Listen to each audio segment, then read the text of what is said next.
Hello, hello, hello, guys. Come on in. Come on in.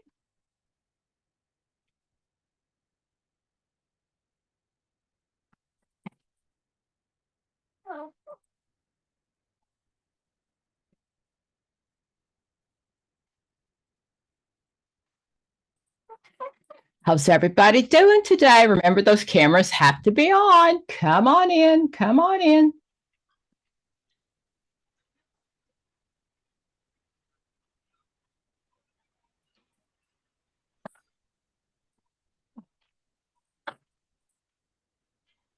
Hello, hello, hello.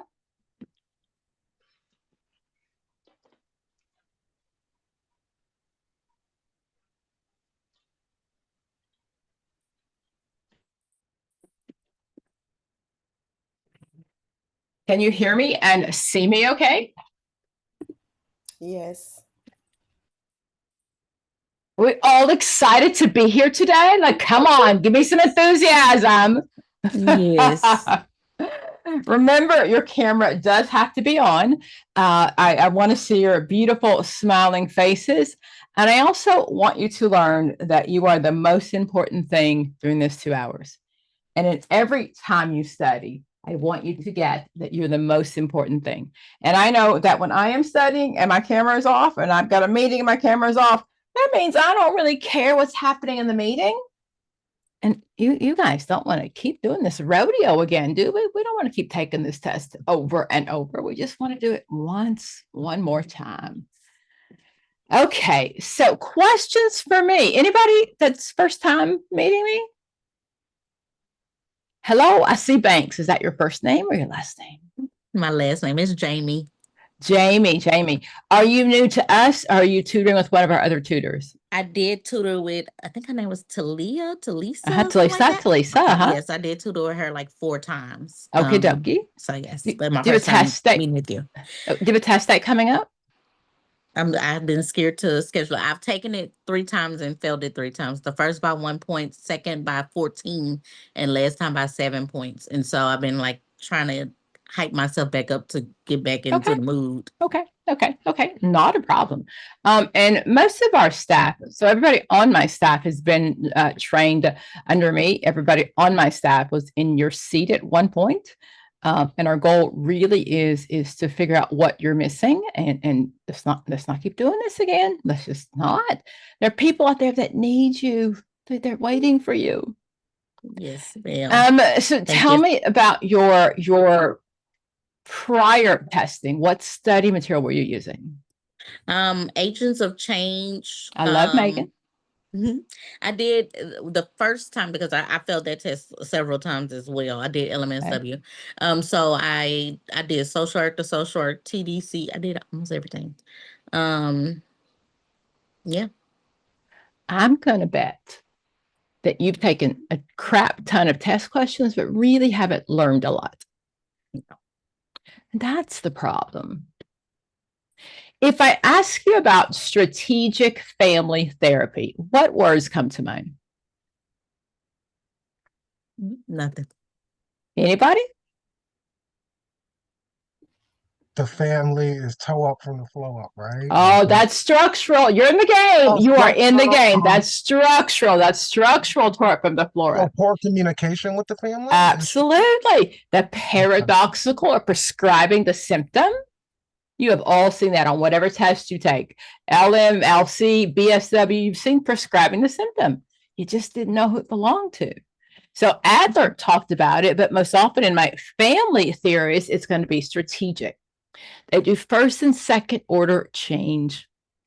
And the question may not say that. It may say something about pseudo mutuality, that we think there's a change, but there's not really. So what happens is when we are studying and taking test questions, we are taught a lot about the first next, right? We've got these acronyms that we follow, right? We're going to do that, right? Okay, so, but a lot of the times, every question is measuring a KSA. There's a knowledge, a skill, or ability behind what they're really asking me. And I think that's the piece a lot of us are missing. And especially at my LCSW level, you've got to know, well, most of you have to know like person-centered. So I have to know that's a Carl Rogers question. What would Carl Rogers do first? Solution-focused. That's the miracle question. And Dr. Pam, I ain't had them on my test. Yes, you did. You just didn't recognize it. If you struggle with interventions, that's what you're missing. You don't know the theories. If you struggle with human development, that's because you're struggling with Freud and Piaget and Erickson. And dang, they don't even mention the name. They like, according to psychosocial theorists, and I'm supposed to figure who that is? Like, what the heck? So that's the biggest problem is we're not really studying. It's not your fault. You're the smart kids and you never learned how to study. Fair to say? Middle school, high school was pretty easy. Y'all all got into grad school based on your GPA, not your GRE, because you cannot take a standardized test. You don't know how. So that's my goal, is to make sure that we take the standardized test. And that's what tonight I talk about, is really about how to answer the questions. We'll talk about first next, and we're also going to talk about the importance of content and understanding the content that's in the question. I see 8 people, but I don't see 8 pictures. 1, 2, 3, 4, 5, 6. Okay, the rule is your camera has to be on. I'll ask you nicely. 1, 2, 3, 4, 5. Yeah, thanks everybody. I ask you nicely the first time, and then I'll bump you out. And then you'll call my staff and like, oh my God, Mr. Pam kicked me out, and you want your money back. And they'll say, no, that's our policy. And you may never speak to me again, but it's okay. So we have an excellent passing rate, and our goal really is to stop what you've been doing because it's not working. And for most of you that are repeat test takers, it's not working. So let's just do something different. Okay, so ask me questions, something you've seen this week, something you have heard, something you've did a pocket prep app, or a YouTube question, or a RayTube question, or a Megan question. Ask me something that you didn't understand.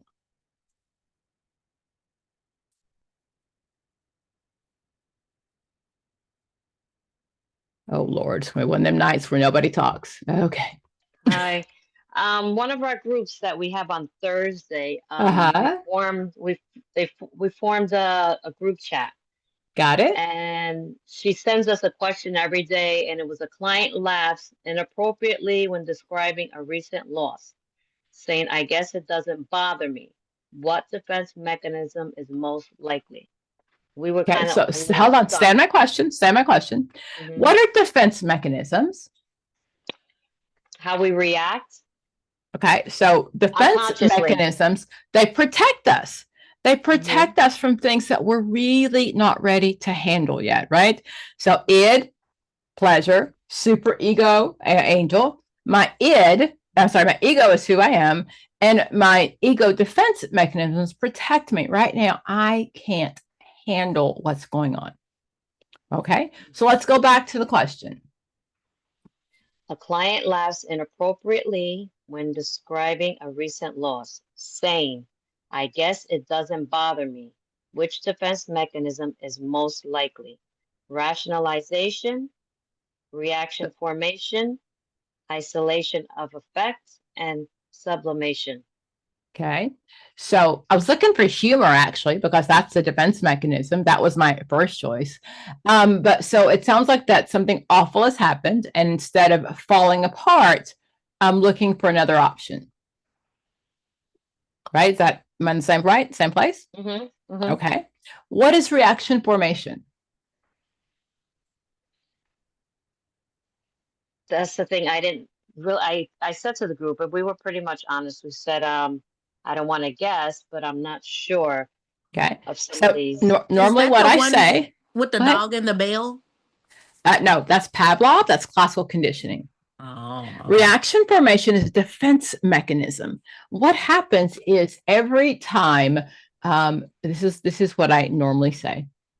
So if your pastor, every time he gets up on the pulpit on Sunday, and the only thing he ever preaches about is that homosexuality is a sin, That's the only thing he ever, there's a whole book of scriptures, but the only thing that he talks about, he's trying to hide something.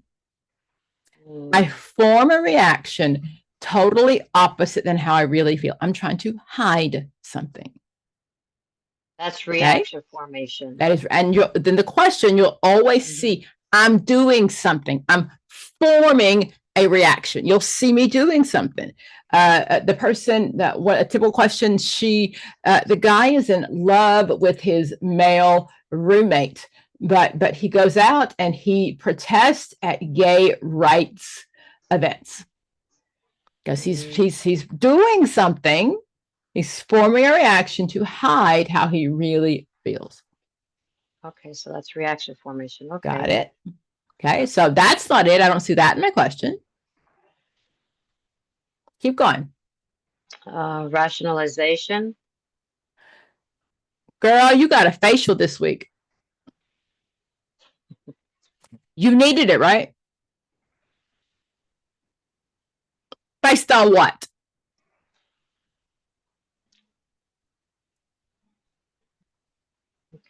Stay with me, right? You'll remake excuses of why I need to get my nails done and why I need to get a facial. We rationalize it. We all do. We all own our stuff. Own our stuff. You know, you bought some stuff this week that was on sale and you did not need it.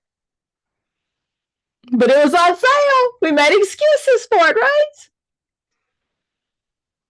So rationalization, but again, we all do these. Instead of memorizing them, own what we do. We all rationalize, right? We all do. I did not need to eat that last piece of cake. But you know, it's just one piece and you can't throw it away, so you might as well. I know, none of you, just me. Yeah, you guys are perfect. Okay, so let's keep going. What are my other choices? Isolation of effects. What does that mean? Your effect doesn't match with what the situation is. Okay, So I've isolated my effect. I'm hiding. I've taken my mood and put it in a little compartment because right now I can't deal with what's really happening. That's So what that it sounds sounds like like that would be the answer. Yeah, that sounds like it. Okay, well, let's keep going. What's the other one? Sublimation. And what does that mean? I don't know, Dr. Pam. Well, that's part of the problem. If we don't know enough content, then we can't answer the questions.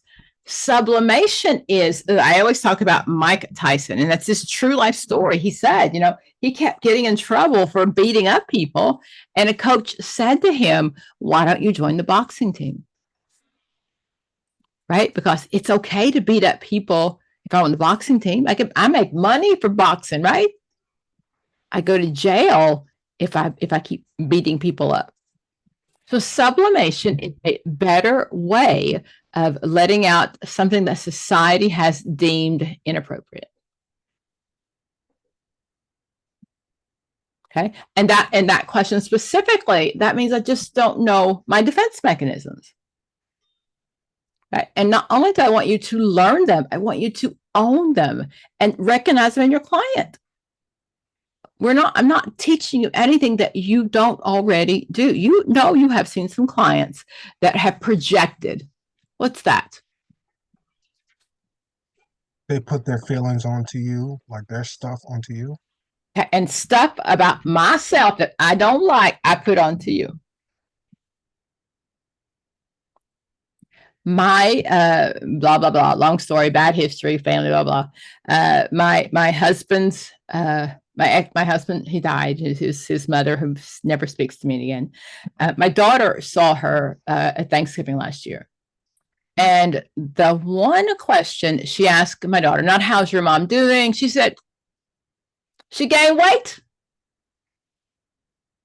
My mother-in-law is a 5'2" box. Like 5'2", maybe 200 pounds.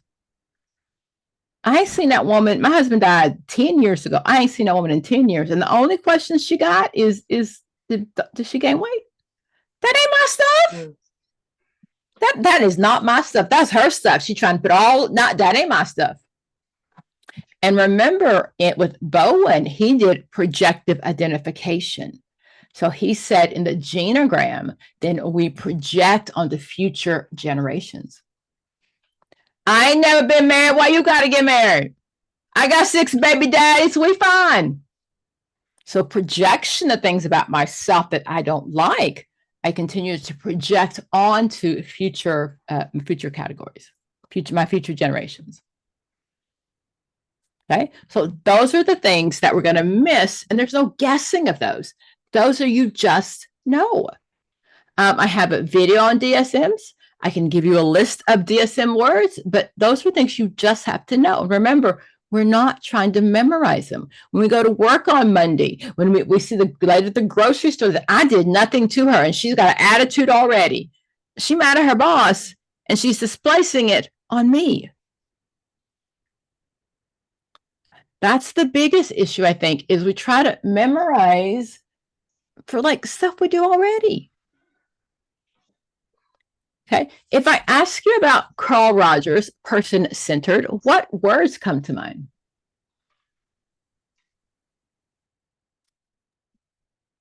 Selfish. I'm sorry? Selfish. Ooh, opposite.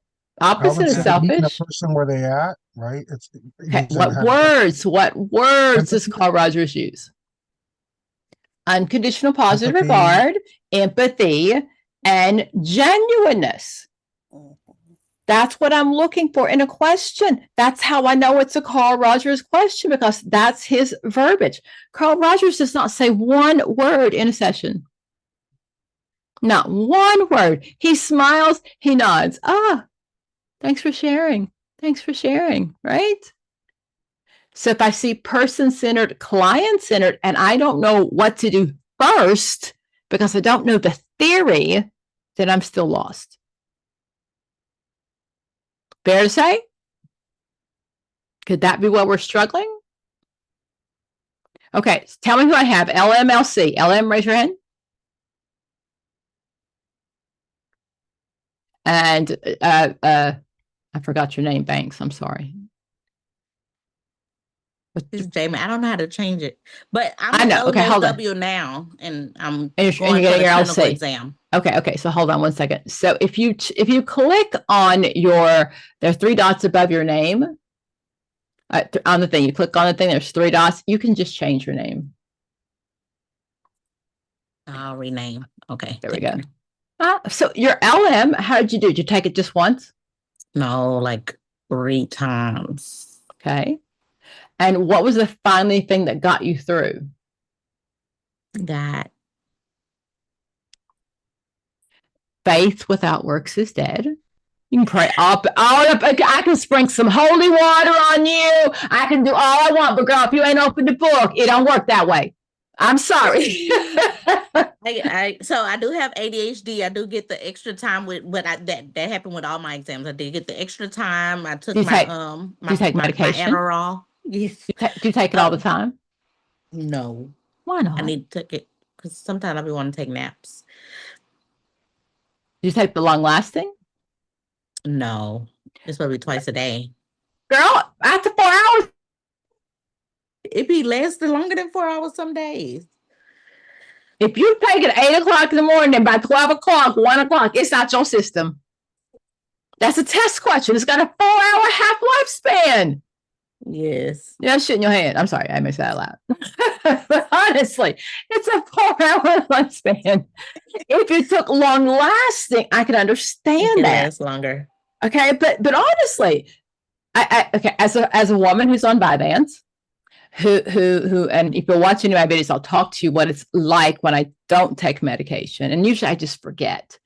And I get up and I start to clean my house and I start to make the bed, and then I'm going to change the sheets, and then I go downstairs and I see dishes and I forgot that I was supposed to wash the sheets, and then I start to wash the dishes, and then I realize I haven't watered my plants.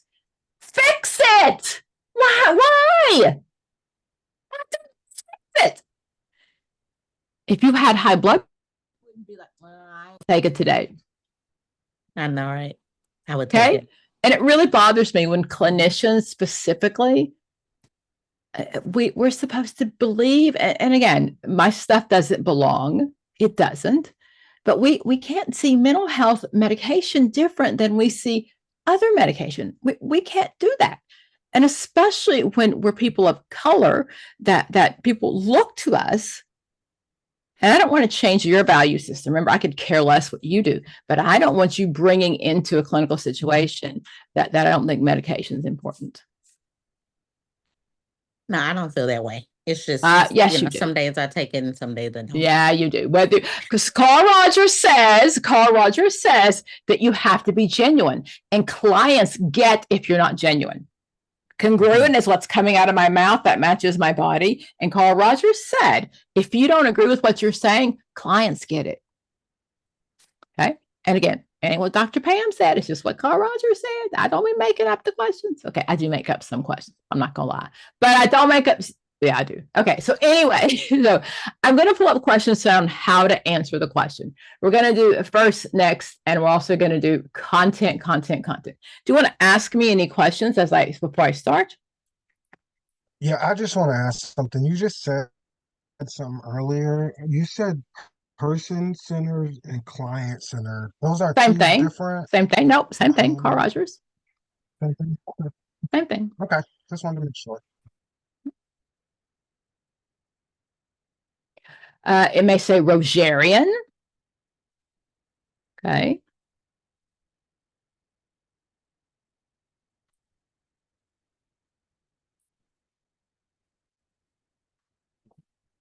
One second. You guys know, if you watch any of my videos, and if you haven't, please subscribe. You know that I've never been and will never be a fan of the acronyms. I find that everybody spends hours and hours trying to learn the acronyms, and you really aren't putting into play what you learned in school. You had at least 2 classes, probably one at undergrad and one at grad, where you're taught how to use the problem-solving method. If you do not have a BSW, you are at a disadvantage. Anybody not have a BSW? You're at a disadvantage. You really are, because the assumption is that you know some stuff because you learned it at the BSW level. And especially when it comes to community questions and some of the basic roles we play, the master's level assumes that you already know it. Okay. The human development classes with Piaget and Erickson and all those things, you learn them at the BSW level. So we don't spend a lot of time teaching it again at the MSW level. Okay. Roxette, did you have a test date? On Wednesday. How you feeling? Yeah, I'm a little worried, nervous. Okay. Stay in my videos. I promise you. And even if it's an MSW level video, stay in my videos. Let me be in your head. Learn content. The questions are going to be so very vague. I cannot tell you how vague, you know how vague they are. Remember, behind every question, what are they trying to ask me? There's a whole list of KSAs, knowledge, skills, and ability. And every single question measures something. It's either my how-to, do I know how social workers operate? That's based on this, or it's based on content. Okay. And first and next are still based the exact same way. So remember what we talk about. I don't like Safari. I don't want to eat cake, eat pie. I can't do any of those things. What we got to remember is what you learned in grad school, undergrad school. Assess. We get paid to be nosy. You get paid to ask people, did they have sex last night? Do you like women? Do you like men? How much money do you have in your pocketbook? Can you pay the bill? We get paid for that stuff. You were already investigated before you chose this field. You know you were, right? You was just nosy as all get out. Come on, you were. And now we get paid. We get to go look in people's houses, right? We always been nosy. We want to see how the people live. We do. It's our profession. There's something about us that we're just curious, right? That's who we are. So assess first. I want you to always remember that, whether it says first, next, or best, I'm always thinking, have I asked all the questions? If I can't ask all the questions, then maybe there's a couple of reasons. Feelings trump everything. I'm upset. You're upset. If I turn this camera on today and Rasheen, my man, he got some tears coming out of his eyes, I'm gonna stop recording and say, "Hey, dude, are you okay?" We're human. Feelings trump assessment. Before that is safety, my safety as well as the client's safety. Okay, so we have to work. We get the right. The code of ethics. We get the right to work in a safe environment. Plan, remember, we always plan with the client, never for the client. And again, whether it's an individual, whether it's a family, a group, a community, we follow the same plan. And I know you've seen all those lists of I work in a community and I should do this and this and that. Let it go, let it go, let it go. We follow the exact same plan that we do all the time. Where most of us suck is intervention. We don't know what to do. We don't know what to do first. Okay. And then remember, termination starts at the beginning. The minute the client comes in, I'm trying to work on my treatment plan to get them out of my space. Hospital, emergency room. They ran your insurance, and the next thing they do is writing your discharge plan. Okay. When you do your treatment goals, they got 12 sessions. And at the 12 sessions, you're writing the treatment plan. How do we get out of here? Those are basic facts of social work. And remember, we don't care what you do in your office. Unless you see your first name, your last name, and the address of your office, we don't care. Everybody takes the exact same test. Okay. Code of ethics. Did we do that last week? We did it recently. So code of ethics. A client invites me to their wedding. What's the right answer? No, just no. Decline. It depends. It depends on what? If there's going to be alcohol or That ain't the code of ethics. If it would harm the client. Okay, absolutely. So I'm going to look at the choices, and I'm going to look at what's best for the client. Tell me a reason it would be okay for me to go. You keeping it cordial. You maybe help them as a couple therapy, maybe, and they want to include you because you helped them through some stuff, and now they getting married. Absolutely. Absolutely. I'm going to show up. I'm going to sign the guest book. I want them to know that I was here. I ain't bringing no gift, by the way. And then I'm leaving. But they'll be upset that they've spent hours and hours and hours with me, and then I finally reconciliated. They would like me there. It's okay. It's okay. Okay. So then I ain't getting drunk. I'm not dancing on the table, not trying to pick up the groomsmen. Oh, right. I'm not doing that. But it's always about my client. As much as the test says it really is based on the code of ethics, it really is not. What's for you? They don't care what's for you. Thank you. They really just care about what's best for the client. Why is there a code of ethics? Because it's best for the client. Okay, here's always seems to be a real issue. When do I seek supervision? Transference, account transference. It's no, not transference. No, not transference. No. no trans?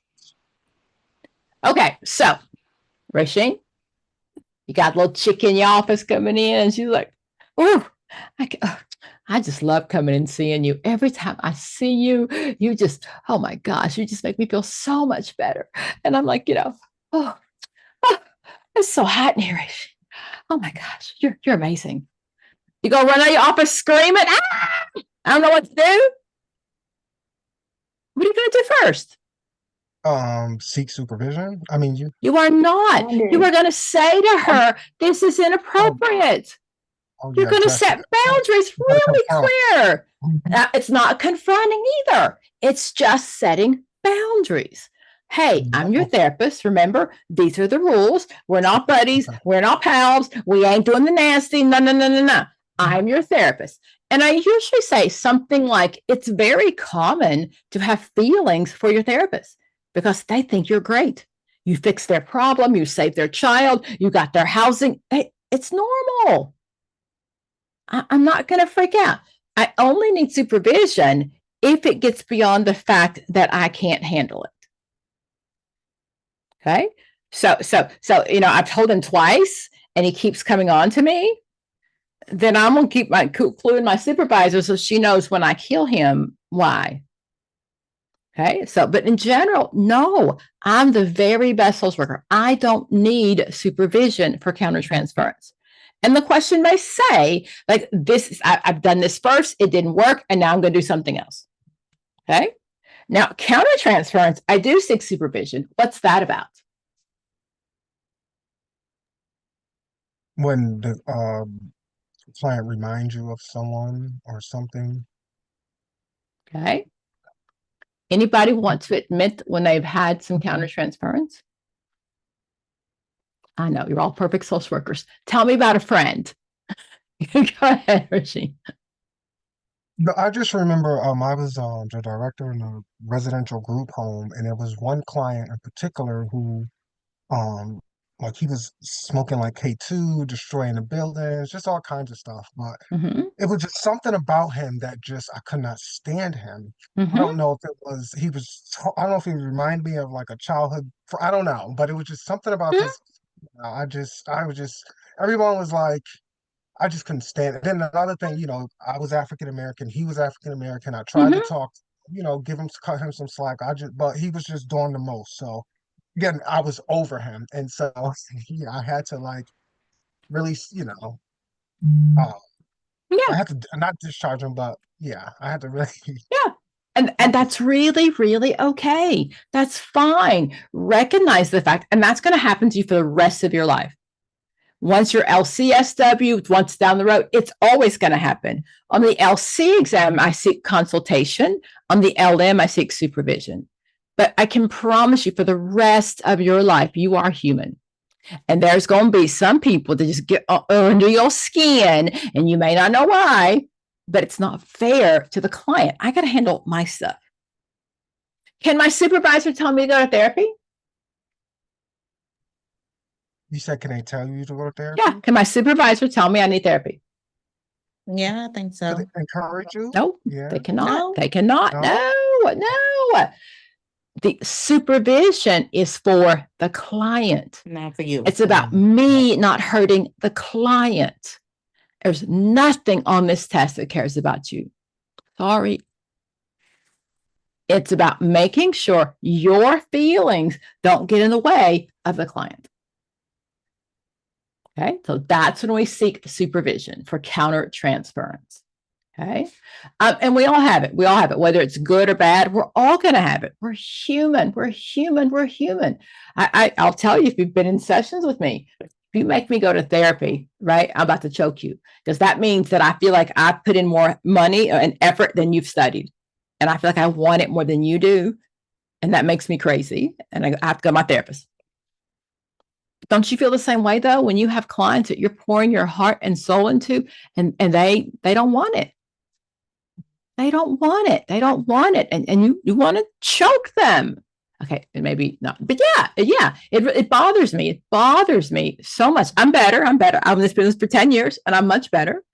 I also can just transfer you to one of my other colleagues. Like, I can't see you no more. So I got that power. But honestly, so seek supervision. I want to make sure that is my very, very last choice. Okay, because really, I'm the very best. So there's, again, countertransference. Do I seek supervision when I have an ethical dilemma? Not right away, right? You weigh out the. Somebody help him out. What's the rule on that? I would say yeah. Based on what research? You can give us like a example. So I want to point out things that most people think that just aren't true. And maybe why you're missing test questions, because it's just not true. If you've got an older professor, they may have told you that you need to seek supervision, but that's not true anymore. There are very clear steps, and none of them say seek supervision.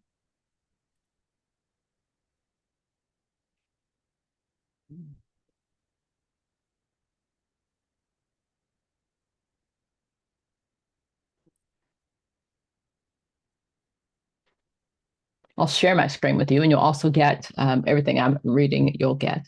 Okay, I'm going to share my screen.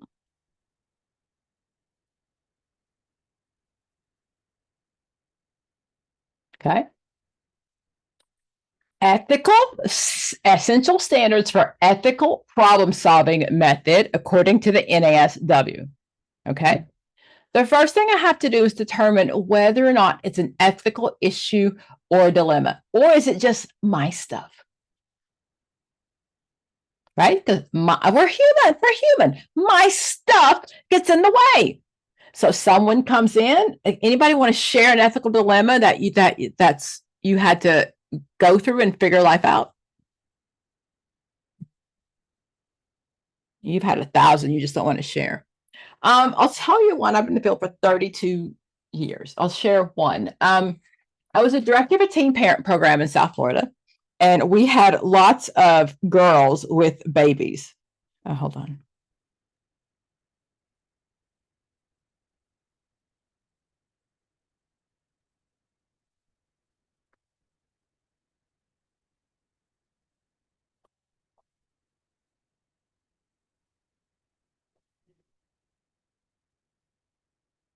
Okay.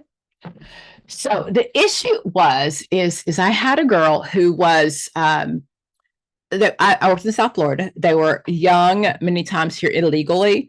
Many times their parents put them on a boat to have a baby in Miami.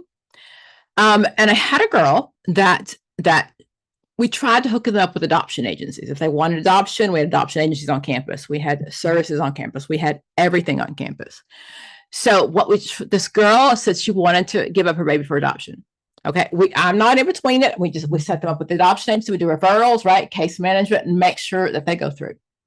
As they came in, I happened to the family had told me that this was the second time that they had tried to adopt the baby, and the girl changed her mind. Okay. Now, mind you, on our campus, we have nursery, we have healthcare, we have everything on campus for the girls to continue school. So the doctor's appointments for the baby were on my campus, and I'm the director of the program. The girl told me she had no intention of giving up her baby. She was 15 and she was in heaven. They were getting her nails done, buying her new clothes, eating McDonald's. She was happy. She was living her best life. But she had no intention of giving up that baby. None. So I know this, and I've got these clients over here that have already been hurt twice. And I got a code of ethics I'm supposed to keep. That's an ethical dilemma. There's nothing in the code of ethics that's going to help me figure that crap out. Okay. So do I go through? Do I identify, is it my stuff? Because definitely it made me angry. It made me very angry.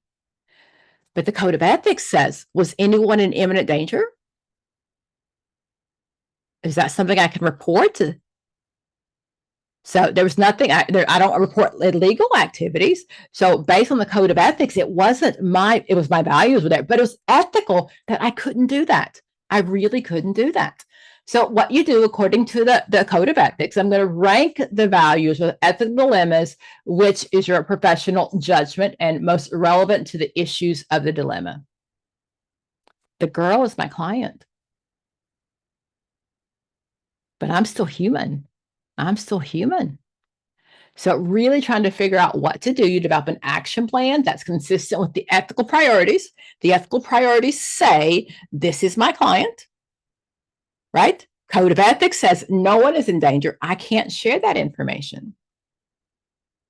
So my action plan, and I really kept trying to say to her, I think you should talk to them about that. I think you should say something. And I even said to the clients, you might really want to be sure this is her plan. You might want to just check with her. Little young girls change their mind often, right? In your past, but I can't share. So you implement your plan. And I'll be very honest with you. I asked our nurse on campus if she would have a conversation with the girl. Because the nurse doesn't follow my statement code of ethics. So I asked the nurse to have to ask the girl, and the nurse made a decision of what she was going to do. Okay, maybe it was kind of shady on my part, but I didn't violate my code of ethics. But I followed my ethics. I did, but I just my thought was teachers don't hold the same code of ethics that I do. The nurses on our staff didn't hold the same code of ethics that I do. So I asked teachers and I asked the nurse, why don't you check with her? I didn't violate her. I didn't say this is what she said to me. Okay. But yeah, if you haven't gone through that, you will. I promise you're going to go through something that you have to make an ethical decision. And at the end of the day, you don't want to lose your license. I promise you. The father afterwards, he called the school board. He called everybody, threatened to take my license. And I didn't. There was no documentation that I did anything wrong. But he did. He came after me with vengeance. So I'm sure you've never had it. Yes, you have. You have had code of ethics issues. And in the past, it said seek supervision. There's nowhere in here that it says seek supervision. You have to make that decision by yourself. Okay, just be very clear for the test. You do not seek supervision. Did you learn something new? I don't care what your boss says every day. Do what your boss says to do every day. But for the test, that's the wrong answer. Okay. So ethical decision making, again, that's this overall things that people don't always know accurately. We've kind of learned it from a program or overheard it from a boss. I teach you test questions and what it looks like in a test question. So seeking supervision is very rarely the right answer. Okay. Okay. Anything in particular that you want me to go over? I'm just going to pick up some random questions in general, and we're going to talk about how we answer the questions and what it looks like on the test questions.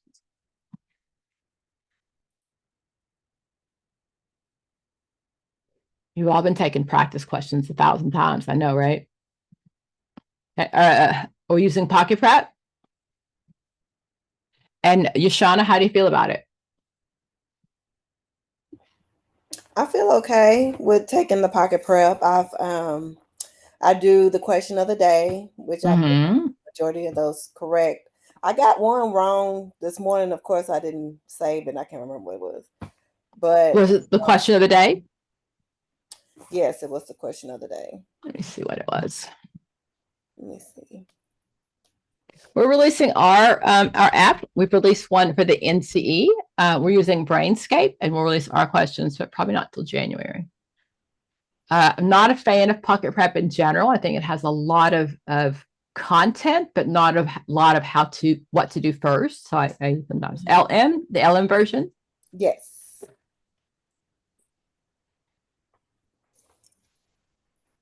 I know what my thoughts versus like Pocket Prep. Now I've also taken the one like from NASW as well. And waste so the money with that one, right? But when I take the real exam, it's so much harder. Vague. It is. It's so much harder. More details. And it's then so when you harder. take Pocket Prep has way more details. And that's what I'm going to show you tonight. We write our own questions, and that's their goal, is to help you prepare for the vagueness of the test. So most definitely. Okay. So when you practice with that, it's different. Is this the question that you saw today? Am I sharing? Was this Carlos? Yes. Okay. Tell me about Carlos. Yes. I think so. Yes. Can you see it? Make it bigger. I can see it. Okay. I just need to take my closed caption off. Let's see.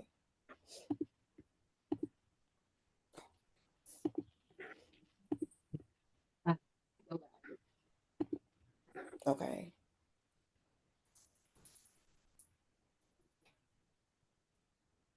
I don't think.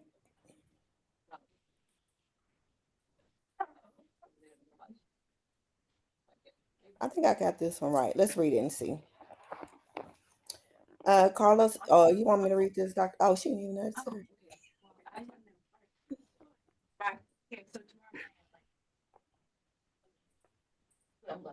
Thank you.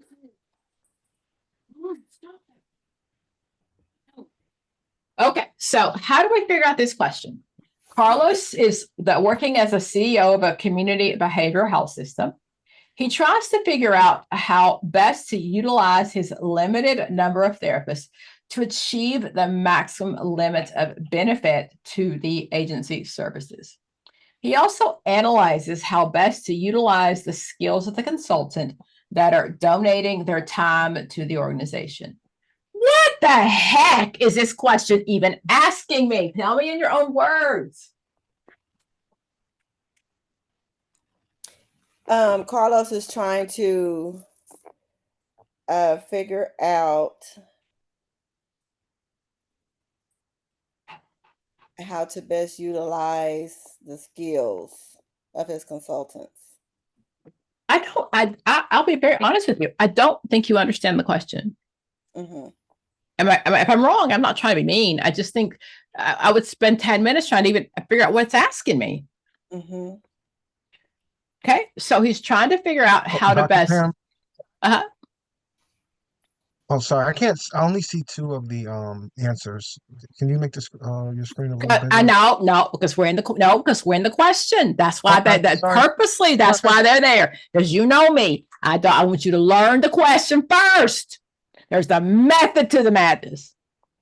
Okay. So he's trying to figure out how to best utilize he's got just a very few therapists.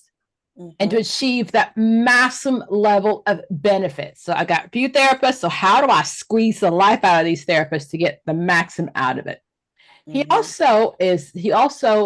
He is also analyzing how best to utilize the skills of a consultant. What do consultants do? The consultants, they're the people that come in to the facilities and see how things are ran and see if they're running properly. So what I do a lot of consulting work. You pay me an arm and a leg to come in and evaluate your agency. Okay, I'm going to be there for about 24 hours. So I'm going to talk to I do school systems. I'm going to talk to your teachers. I'm going to talk to a few parents, and I'm going to write up this report. Mm-hmm. Okay. Do you have to keep my report? No. Okay. And a consultant is usually the last choice because I'm expensive. Okay. So now I've got two things in this question: how to best utilize my therapist. Mm-hmm. And now I also have to analyze how to best utilize the skills of my consultant. Right. Mm-hmm. So now, which is the following fiscal management technique? What does that mean? Fiscal management. The year or yearly income. Ding, ding, ding. Annual. There we go. There we go. Fiscal is usually the yearly income. Very good. Very good. Very good. Now, this is a recall question. Is it planning, evaluation, or allocation? Planning is the year of how I figure it out. The evaluation usually is the summative or formative, right? Mm-hmm. And allocation, y'all know, y'all pay your bills every month. You allocate this to the mortgage, you allocate this to that, right? Oh, yeah. It's just a big word for making sure you have enough money to pay the mortgage and get your nails done. Mm-hmm. That's allocate. Where, right? We put so much. I can't be spending the mortgage money on my hair, can I? Right. It's allocated. It's saved for that certain area. This is an indirect practice question. This is how I run an agency. Mm-hmm. Okay. So what did you pick? think that I picked planning because I was thinking planning is what's going on in the background. Okay. Well, okay. Let's go back to the question. What It- words supported that answer? Nothing in the question. Okay. Well, you just pick words out the air. Is that how we pass the test? I'm sorry. That was mean. Okay. Okay. I like Jamie said, I take my Vyvanse, so I take it about 8 o'clock in the morning. Y'all Mhm. got about an hour and a half left before it wears off. Okay, just so we know where I'm at, and I'm very transparent. Okay, but okay, where did you get that? Nowhere. Then why did you pick it? I didn't get there anywhere in that. Because you didn't understand the question. You didn't understand it. Yes. Yes. And I'm not trying to be mean. I'm trying to call you on your stuff so we break up. Okay, I don't do long-term relationships. I don't want all your money. I want you to take this test one time. So they're trying to best. And the word that gave it the hint was the fiscal management. How am I going to spend my money? Yeah. Jamie knows how to spend her money because she knew that word. Okay, so. And if you work in like the government, they always talk about fiscal year and money and grants anything is about how much money they have to pay us. Absolutely. I be nosy. So let's stay there. So zero-based budgeting. What's that mean? We're talking about fiscal years. That's the same thing as that's a how I run my office. So if I've got zero-based budgeting, what's that mean? Y'all ain't got no months where there was nothing left in your end of the month. Ain't nothing left. Zero. No money in the budget. It's the There's allocation. nothing left. Absolutely. There's nothing left. Zero-based budgeting means there's nothing in there. It can be a couple of things. So I work for the state of Georgia, and our fiscal year ends July 1st. So I have to budget to buy what I need for my students, but I can't buy anything again until August 1st because I have no money for budgets, none. It could be grant-based, where right now we're starting off and there's just no money, but the grant will kick in later and I can go back and pay you. I own a business. Fiscal is very important. In December, it's the holidays. We don't make no money, but my staff still needs to be paid. Right? So I do planning to make sure that there's enough money, but the word was fiscal management. That was the key in the question. Did you learn something there? I did. Most of the times, we just don't understand the question. And if you're using this as a study guide, just Google fiscal. It is not a social work term. You've got to improve your vocabulary. You've got to know. Your closed captions should be on right now because as I talk, I want you to learn words. When you're watching TV, when you're watching YouTube videos, keep the closed captioning on. IQ is based on vocabulary. And I tutor a couple of people too, but unless you went to like them Ivy League schools, you might not have the highest vocabulary. I do have to say, I do tutor a lot from Fordham. Where else? A lot. I still get a lot of Ivy League school people that still can't pass the test. Okay. But for most of us, this is not part of our everyday vocabulary. Roxette, I know it's a master's question, but you still would see that on your test. Zero-based budgeting, right? Line item budgeting. Line item means, so during COVID especially, there was money in my budget to hire new staff. But we couldn't hire new staff because we're in the middle of COVID. I can't move that money anyplace else, can I? It's based only in that line. Those are content questions that a lot of people struggle with because you just don't know content. I have videos on community organization, right? I'm sorry, indirect practice, community organization, and how to run your office. Those are both things that you just need to know. Okay, what else can we go through before I start questioning? So the answer is allocation, right?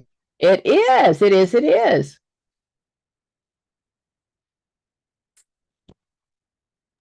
If the word fiscal wasn't in there, would it be planning? Does it matter? Does it matter? Okay, okay. That you're right. makes me so crazy. Does it Okay. matter? Okay. Every question is different. Stay in the question. Stay in the question. All that matters is what did that particular question ask you? Okay. I hate to be short with you, but it does. Okay. It does it matter? Mm-hmm. Okay. Okay. So let me pick up some. I'm going to go with some clinical theories first of all. Let's look here. And for most of my people, I really think the problem is that you don't know your clinical interventions. Okay. If I ask you about solution focused, what terms come to mind? Reaching a goal. The magical I'm question. sorry, something in my throat. No. Jamie, what do you study? The book of Jamie? Sorry. Please come back. Please come back. Please come back. But I'm going to step all over your toes because I want you to remember that you ain't learning nothing. You're making up stuff as you go along. That's the book of Jamie. I'm sorry. Solution focus is short and sweet. Gloria, what is solution focused? Solution focus is you're looking towards solutions. So you have Give me some goal. words. Give me some words. It's 6 to 12 weeks, I It believe. is So no. time. The miracle question. Solution Scaling. focus is, yes, scaling with the accept question. When is the problem not a problem? That is solution focused. And you may never see that term in the test, but I have to know what they're asking me. Okay, so let's see what that looks like in a question and maybe while you're missing it. So again, solution focus is on the LM and the LC. It is 3 to 5 sessions. It is what many EAP programs use. We're trying to put a Band-Aid on something. I'm looking for the miracle question, the scaling technique, and as well as the accept question. What do those terms mean?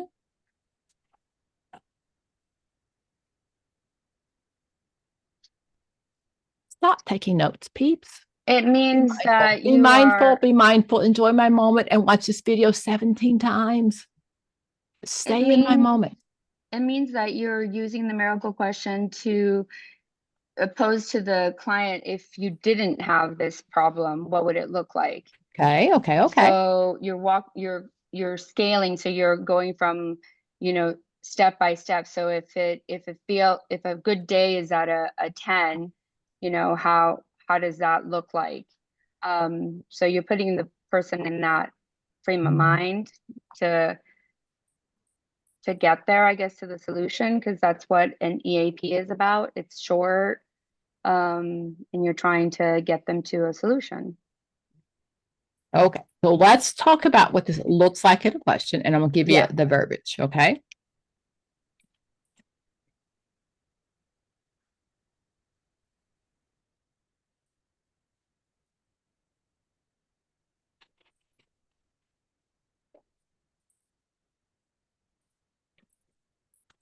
So one of the downfalls about solution focus is a lot of people will say that it really is just it's a Band-Aid, that you're putting a Band-Aid on the issue and not really dealing with the issue.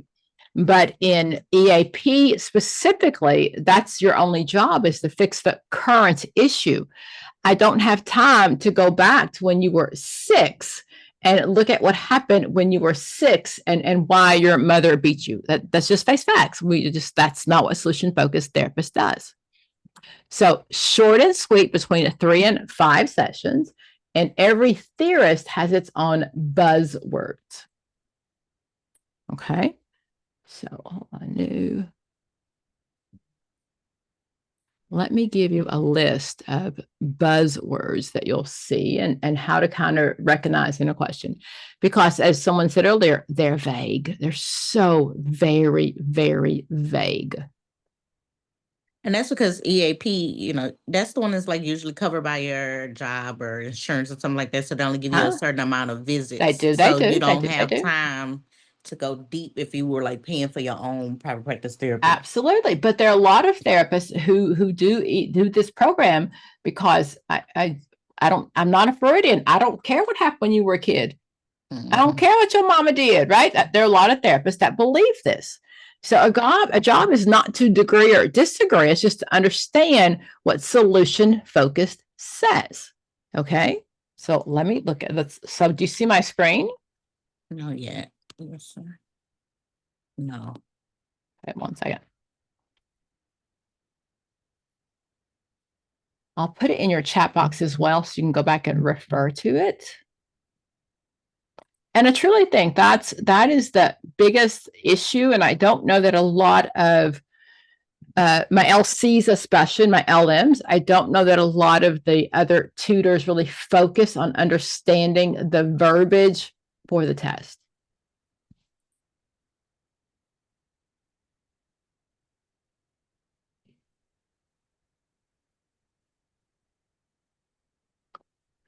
Share.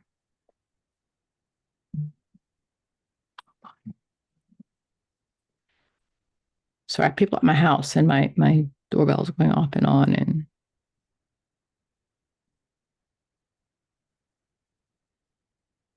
okay. Okay, so let me save this.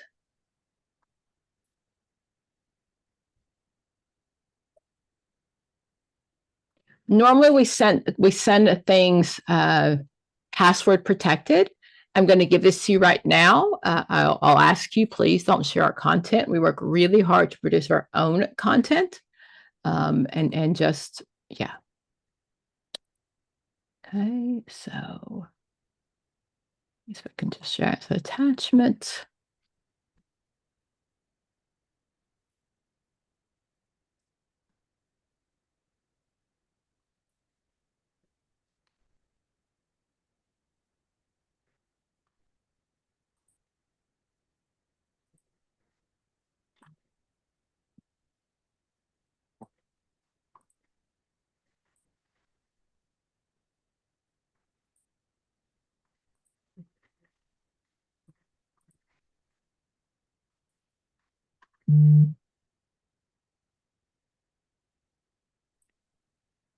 Mm-hmm. Okay, send.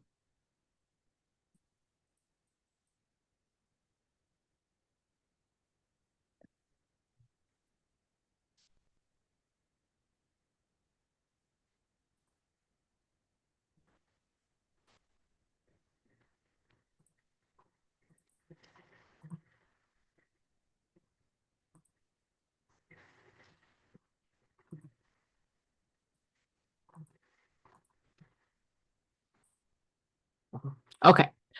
So I just sent you key terms to look for solution-focused therapy. So if you can open that, that's going to help you as we go through. Let me create a doc for you that talks about, again, all of the theories for the LC when it comes to clinical interventions. That's what we're looking for, is what words do I look for when it comes to how would I treat? And that's where most of my clients fall short, is they're not really sure of what words belong to who.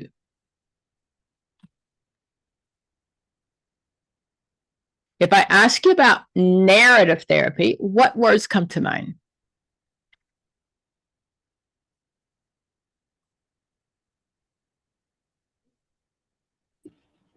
Changing the story. It is, but there's a little bit more than that.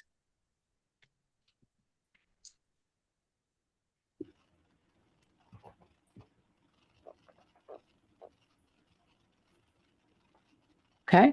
Narrative therapy says I've got this story in my head that I've been repeating it over and over and over again.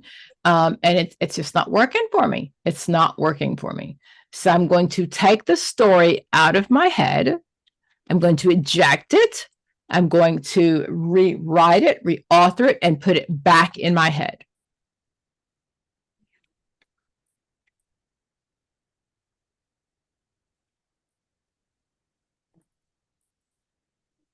One second.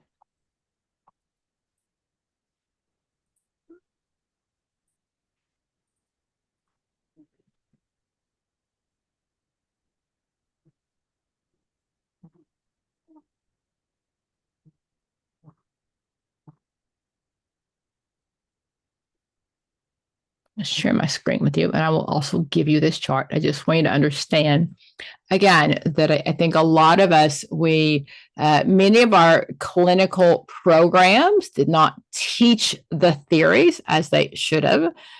So we get to the questions and we don't know what they're talking about, especially for my LC, but also for my LM as well.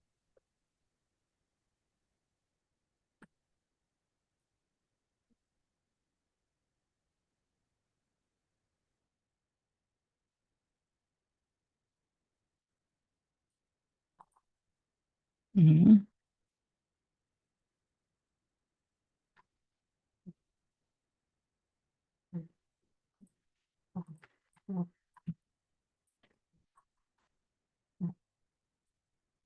Oh, come on.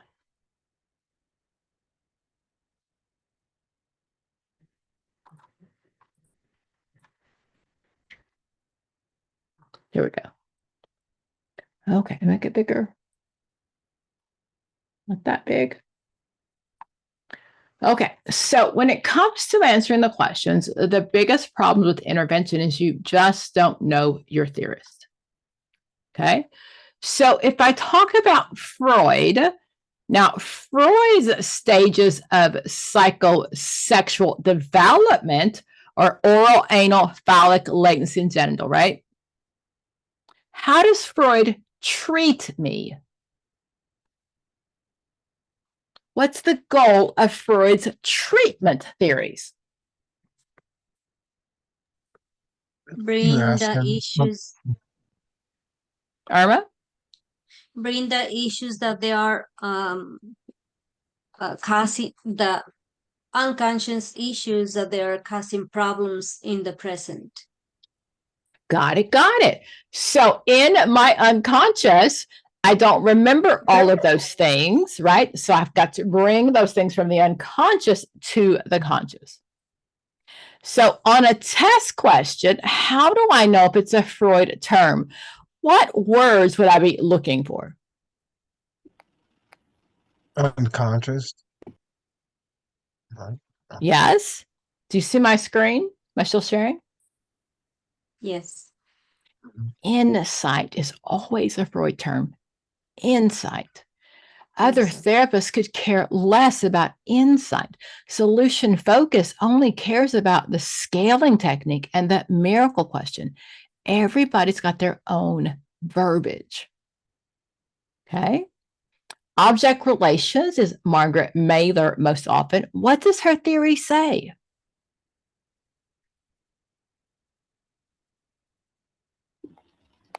If a child does not have a good relationship, then they'll have mistrust. Ooh, so you're kind of mixing theories because mistrust versus belongs to Erickson, right?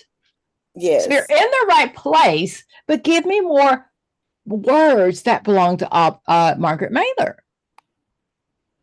Separation. She's got that whole list, right? So the first, overall, what's her theory? You don't have the same caregiver. Object relations. So hold on. If I don't have the same caregiver for the first 3 years of life, what's going to happen? You're gonna have trouble forming relationships. Absolutely. Absolutely. She said I could be borderline. She said that I could definitely have object, what you say, my conduct disorders, all of those things is because I really never learned to have unconsciously, I never learned that anybody has always had my back. Okay. So those are the buzzwords I'm looking for. So CBT, tell me about CBT. What words that belong to CBT? The cognitive, so brain, Restructuring, changing Okay. beliefs. Oh, changing beliefs? Sticking beliefs, I don't know, something like it. Hey, nothing about beliefs. CBT doesn't talk about beliefs. He talks about thoughts. Changing thoughts. Thoughts, right? So what he says is the problem is you've got stinking thinking. And if I can change the way that you think, I'll change the way that you feel and therefore the way that you believe. Okay, so let's see what that looks like in a question.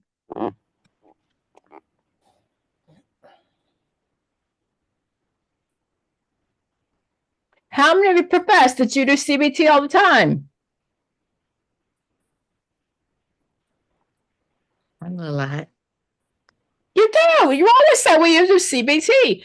The problem is I don't really care how you do CBT.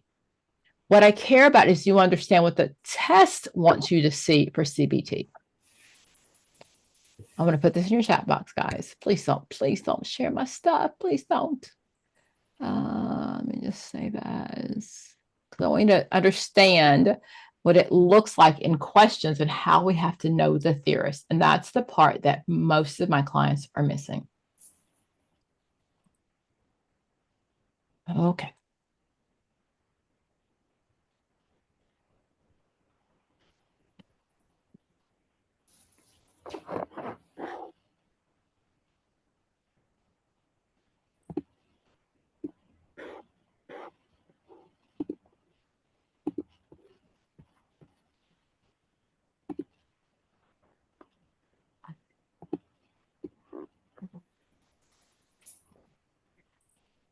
Okay.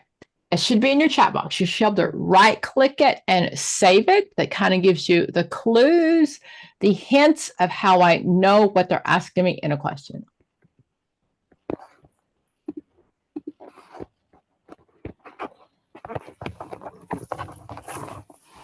Oh, somebody needs to mute themselves. I hear lots of background. Oof. Mute everybody. By the way, your camera has to be open. If your camera's not open, you get booted. You call my staff and you ask for your money back and we'll say, we're sorry. We just want you to pass the test. It doesn't work that way. Okay, so is everybody able to open what I put in the chat box? Yes. Okay, that's our guide. That's our cheat sheet for questions as we go through. Okay.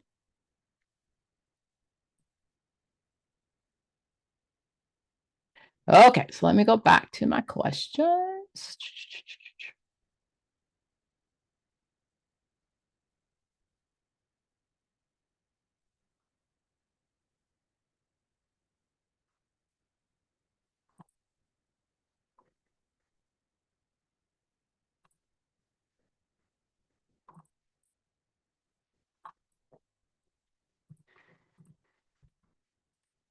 Roxette, this would also still be a bachelor's level question because I'm supposed to know the basic theorist.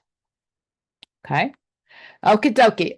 Anne, I love it when you're so quiet. So I'm going to start with you. You see my question? I do. Yes. Okay. We're going to always read the question out loud first. We're going to spend more time in the question, understanding what it's asking me first, and then we're going to rule out. Okay. Yes. Okay. A client frequently says, if I can't do this perfectly, it's not worth doing at all. The social worker decides to explore the evidence supporting and contradicting this belief. This step primarily reflects which CBT intervention. Okay. So I know it's a CBT question, right? Mm-hmm. Okay, so now tell me what is it asking me in the question? The social worker is trying to explore what the client is saying, that if I can't do this perfectly, it's not worth doing at all. Okay, could that be a cognitive, what's it called? A cognitive distortion? They got some thinking. Okay, that's what that is. It's a cognitive distortion. So how do I treat a cognitive distortion? So now let's read all four. Okay, A, guided discovery to challenge cognitive distortions. B, role play the model assertive communication. C, behavioral rehearse of new coping skills. And D, insight building through transference interpretation. What can I rule out?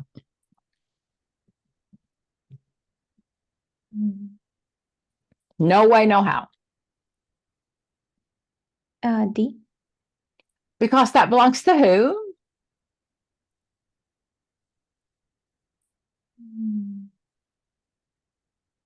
Transference belongs to who? Somebody help her out?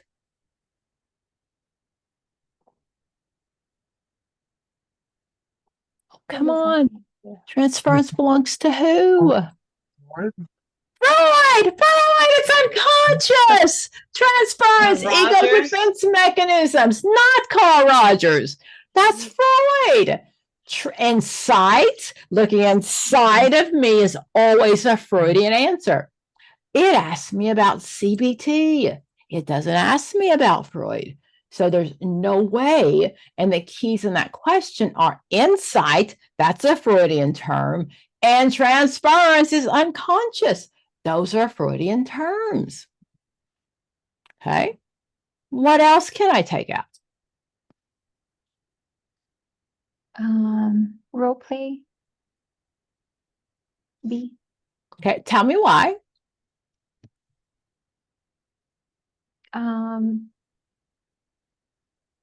I guess for CBT, you don't do role play? Probably not. What therapists would probably do role play?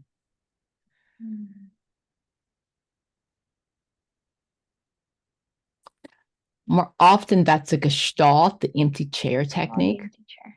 Okay. Yeah. So that's probably out. Okay. So now I'm between A and B. And I'm going back to the question. It makes it very clear to me that it's a CBT question. I'm trying to change your stankin' thinking. What would I do first? A. Oh! What's wrong with C?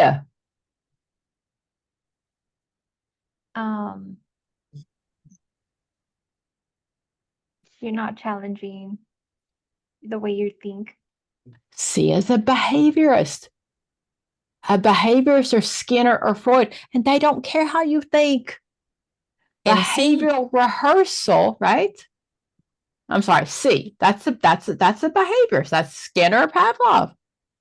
And C jumps straight into like a coping. It said coping skills, so it's like everything you're talking about. You're thinking too much. Not thinking that much. Behavior rehearsal does not belong to CBT. CBT says I'm going to change the way that you think. Okay. I'll change the way that you think. I'll change the way that you feel and change the way that you behave. Okay. Okay. So we're just trying to learn who said what. Okay. And this one gave you CBT. Many of the times on the question, you don't even see who the heck they're talking about. They don't even give you a name. Okay. We good? We good? Everybody with me still?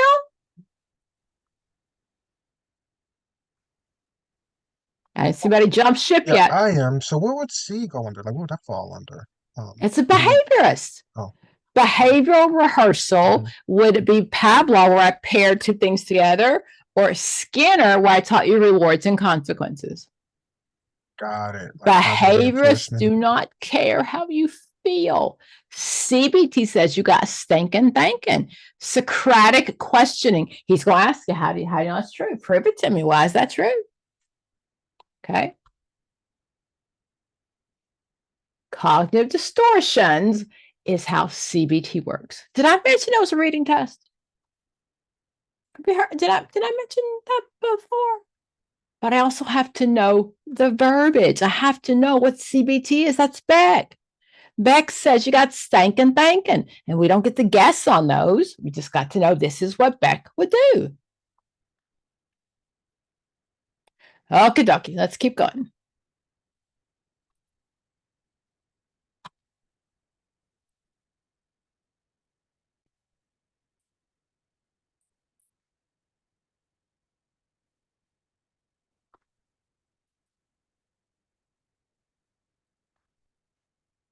Trying to change my screen. I got 17 things in front of me. Okay, you go over there.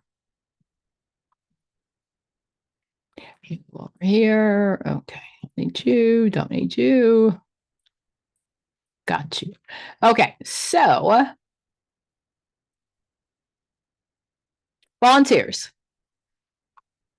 Who wants to pass the exam? I do. I'll do it. I'll do it. Okay. How was your vacation? I'm good. I'm actually back home today. Oh, yeah, I'm back from the Bahamas. I had a great time.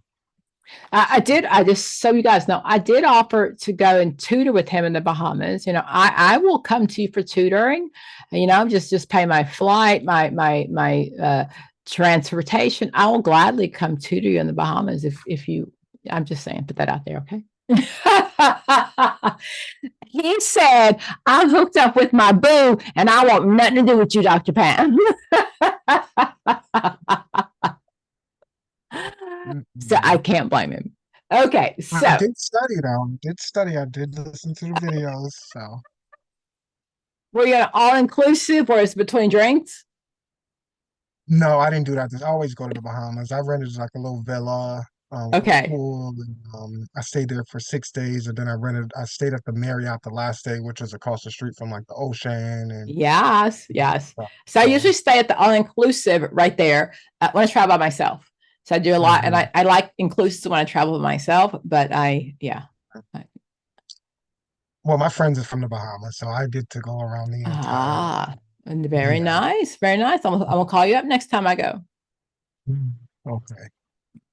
All right, I'm ready. You're like, girl, We all when gonna I call pass you. this test, I ain't gonna answer. I ain't gonna know your name.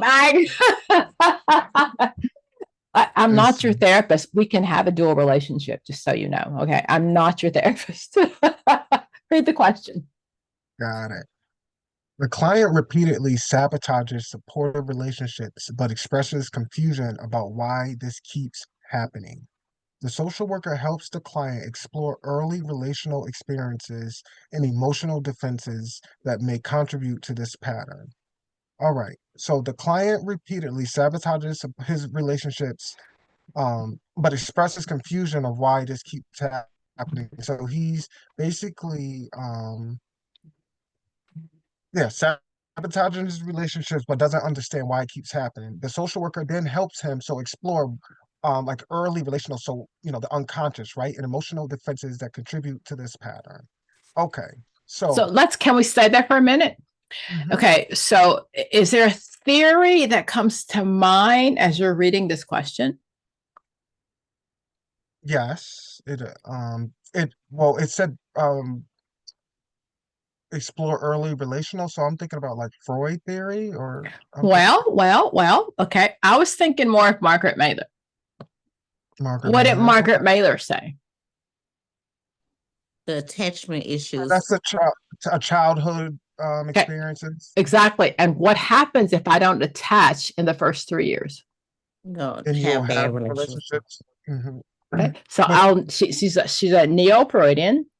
So she said that if I don't have the same caregiver the first 3 years of life, that I may end up being a borderline. I may end up being have reactive attachment disorder. my conduct disorders come from there. And in that question, it says she repeatedly sabotages relationships. And then I don't know why they keep breaking up with me. Does that not ring borderline? Like, does that, like, their bells go off? Like, ding, like, what? I mean, so it's a reading test. It's a reading test. And I do get that there's, did I see unconscious in that question? Did I? Oh, I just made up words. Is that what you? I'm just saying. Did I see unconscious in that stem? Did anybody see that? I see explore early relational. Okay, but it doesn't say unconscious. Again, if we want to take the world to task according to a machine, the minute you are in my textbooks, I swear I'll teach you. Okay, but until then, everybody takes the same test.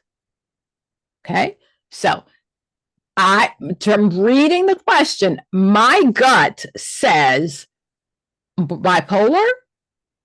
Does anybody else get that? Do you understand how important reading the test questions are?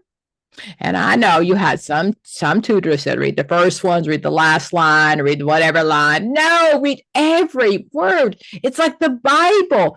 They're telling you in the question, hint, hint, hint, hint, red flag. Look, she hasn't had stable relationships. And she comes with therapy because she don't know why. I don't know why. Because you're crazy, girl. Borderlines will hurt you before they'll hurt you before you hurt me, because I don't have a unconscious learning that the world's a safe place. Okay. So now, does everybody see where I'm coming from? Do you see why the questions are hard? Because I have to understand and read between the lines. If you're lost with that, please ask me. My past test takers, does this feel like a similar question where you're lost?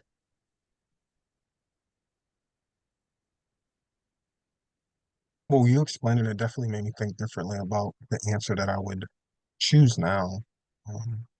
Okay, let's read all four.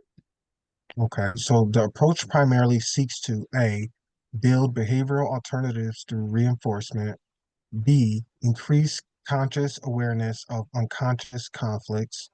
So increase conscious awareness of unconscious conflicts. And C, reduce anxiety through mindfulness.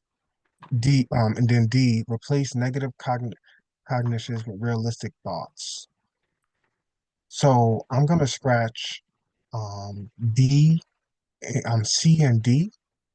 Okay. Oh, my heart hurts. My heart hurts. Oh, okay. It does. Okay. So let's stay on the question. Okay. So have we decided in the question that perhaps she's got borderline personality disorder?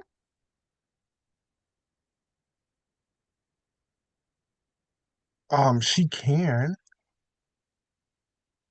Yes. We'll say yes.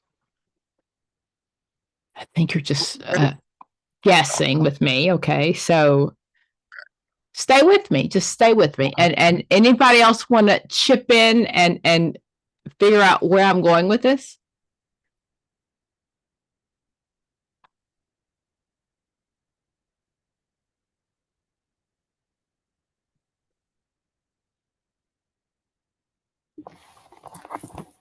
Borderline, people with borderline, it's hard for them to keep relationships.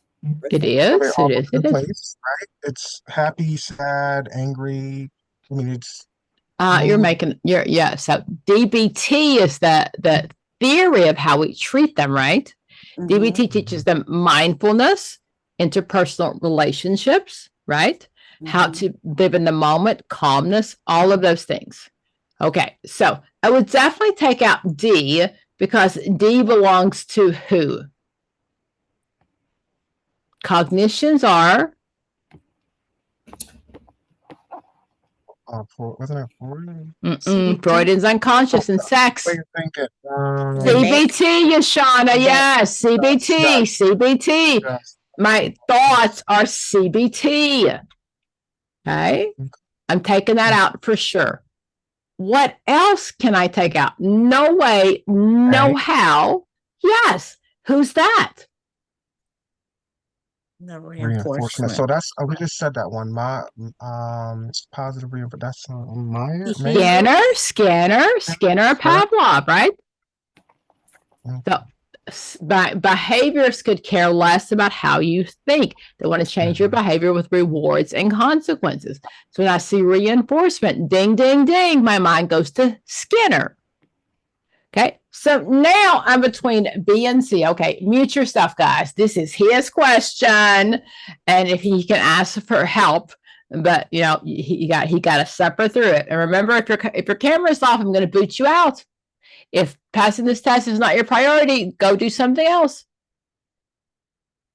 Okay, so now between B and C, and we're going back to the question. Okay. So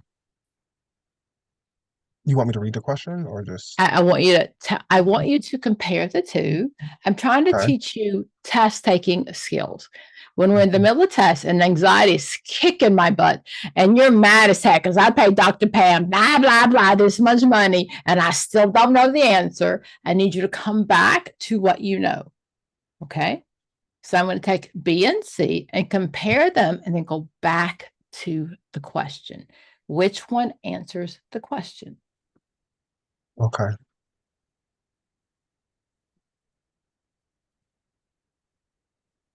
A client repeatedly sabotages relationships. I'm reading. Oh, yes. Sabotages.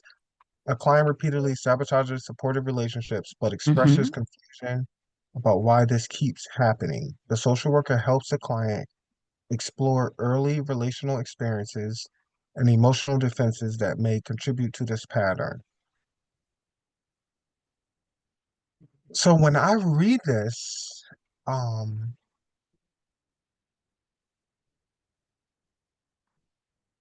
so this approach primarily seeks to. Let's word match. Do you see questions in the and do you see any words in the question that says she has anxiety?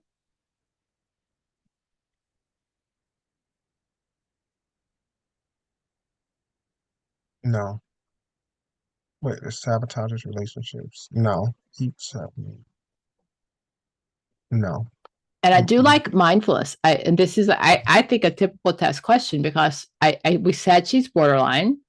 And I definitely know that DBT is the treatment for borderlines. And part of that is reducing anxiety. But I don't know if that answers my question.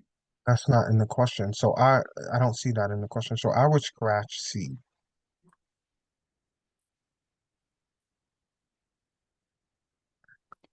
Oh, how many of you struggle with that? All of you struggle with that. Is that fair to say? Gloria, what do you think? I got a little confused, and I don't know if it's maybe I didn't hear correctly, but I think he had said he was crossing out C and D first. He probably did. And then you had said, "Oh, be careful." So then that made me confused, thinking that maybe C was the answer, but I was like, no, C's not the answer. Okay. So what I want you to, when I'm teaching you test taking skills, I want you to cross out the obvious no way, no how. So I know that it's not A, there's no behaviors in this question. And I know it's not a CBT question. I want you to start out with no way, no how. Got it. So if I say leaving B and C, it doesn't mean they're both the answers, but I'm going to start with the obvious. Okay. Does that make sense? If we're ruling out, if I'm not sure, don't rule that out first. Okay. Rule out the obvious answers that there's no way this can be my answer. Okay. Okay, Valerie, how you feeling? Look, Dr. Pam, you just made this crap up yesterday. I'm good. I think you're lying, but it's okay.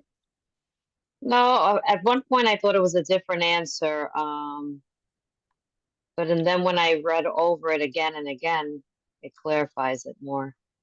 Okay. So the goal to pass this test is to increase your vocabulary and to understand who said what. Which theorists use those words, whether it's in a first, next, or last. And most clients on all of the tests struggle with interventions because we really haven't been taught treatment methods. And that's what I'm really trying to teach you is what treatment methods look like. Okay, we good? Yes, no? Dr. Pam, Uh-huh. at the beginning, I got a little bit confused because this keywords, like for example, where it says the social worker helps the client explore early relational experiences and emotional defenses that may contribute to this pattern. When I saw that, I paired those keywords. I mean, what she was going to do as an intervention would be increased conscious awareness of unconscious conflicts, and that made me think. Yes. Yeah, that made me think about more about Freud and but it's not a Freud question. It's not a Freud question. The question talks about how I develop relationships. That's what makes it a Margaret Mailer question. And she's a neo-Freudian. She said, definitely there are things in my unconscious that I need to deal with. But that's, does it say bring things from the unconscious to the conscious? No. So that's the key, is understanding that Margaret Mailer, she's a neo-Freudian. So what she said is a lot of my stuff is, the bottom line with her is if I don't have a permanent relationship, if unconsciously I don't know that somebody always has my back, I am going to be terrified of the world. And borderline personality disorders are terrified of the world. They are so afraid that if I trust you, if I let my guard down, you're going to hurt me. So in a relationship, and the test question will say, I've seen my therapist, or the client shows up, they've been here 17 times, and now they stop showing up. Okay, because I've crossed a boundary that's really scary for them. Remember, so bipolar is a personality disorder. Yeah. They've been that way their whole life. Okay. Okay, dokie. Let's keep going. Oh, let's see here. Irma, take this one. A soldier with combat related post-traumatic stress disorder desires to return to combat. What is the first thing you should do? Okay, so stand my question. Yeah, in here, this is a soldier that he had a PTSD experience, I mean disorder, due to combat. But now he wants to go back doing the same type of job. Okay. So when I think of first, what comes to mind? Assess. That's what I'm thinking of. Okay. And that may not be the option, but that's what comes to mind first. Okay. Now let's read all 4 questions. Okay. A, allow the soldier full self-determination, returning when he deems appropriate. B, inform the client that return will likely cause an increase in symptoms and is not advised. Contact the commanding officer to determine if this is an option for the soldier. That out of the back, that will be a breach of confidentiality, so C is out. Okay. D, assess progress in treatment and current level of functioning.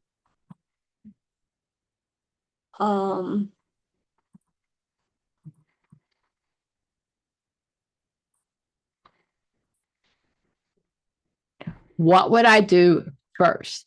Remember, acute stress disorder is 3 days to 30 days. That means now they've had 30 days of some actual post-traumatic stress stuff. Okay. What would I do first? I'm between B and D. Okay. So in my mind, when we go back to the social work, how social workers work, what do we do first? Assess progress in treatment and current level of Assess. Yeah, D. He wants to go to work. What am I going to do first? D. Assess. We get paid to be nosy. Absolutely. I may do B later, but first, I'm going to assess. Does everybody get that? If that's how we work. Yes. That's what we do. No thinking. It's a reading test. Those are the rules of how social workers practice. Those are the rules. I don't care what your agency does. When you're taking the test that everybody takes, the rule is we get paid to be nosy. We're going to ask you questions. We're going to assess first. You with me? Yes. Did I say something that you have never heard before and Dr. Pam just pulled out of the air 5 minutes ago?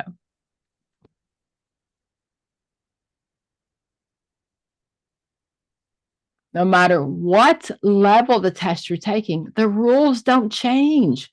We still get paid to be nosy. We assess before we intervene.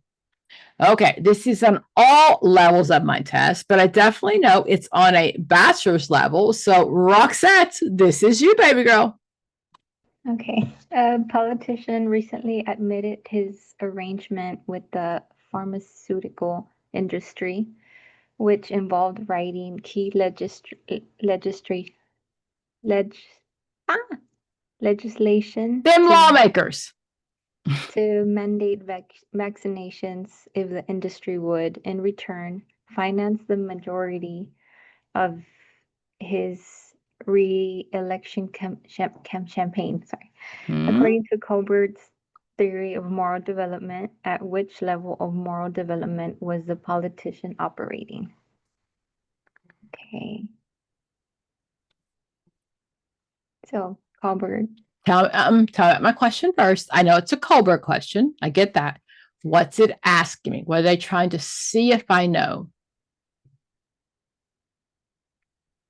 To develop, to see what level they're in. Levels of morality. Do you recall the Heinz story? This is where the theory came from.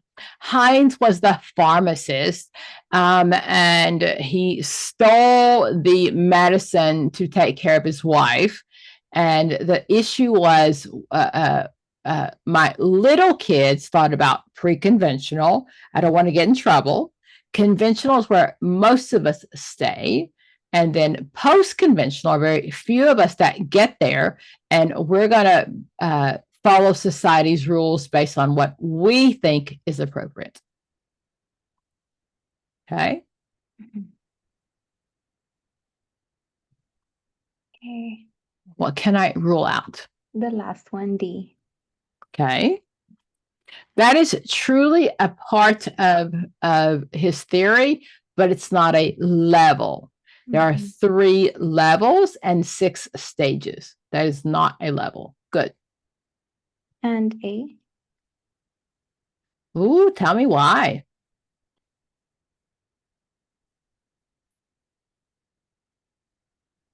I didn't say you were right or wrong. I said, tell me why.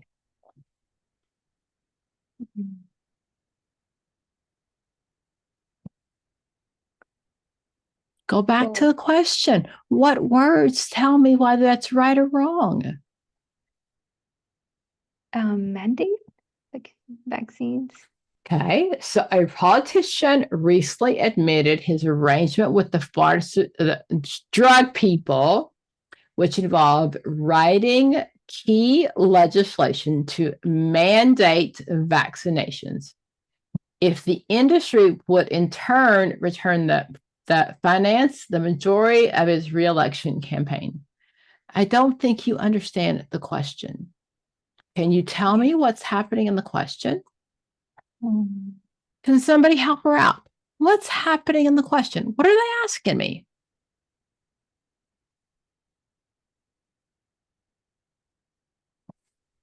Is this politician is he moral? Yeah, like he doing fraud. So what is he He doing made a wrong? poor decision. Hold on. Say again, Jamie, what's going on? It's like he committing fraud. No. You're making judgment. Stay on my question. What is the question? Tell me. Which level is he operating at with the moral development? But all the words, right? The politician said that I'm in the pockets of a political company, right? Your phone went. He said, if I write legislation, I make some laws saying everybody got to be vaccinated, he gonna pay me. Get some money. That never happens in American politics today, does it? Always. Okay, so do you understand the question? The question says, hey, oh my gosh, this is happening right now. I will tell everybody in my office, all of my voters, they got to get the vaccine because it's good for me. You're going to pay me.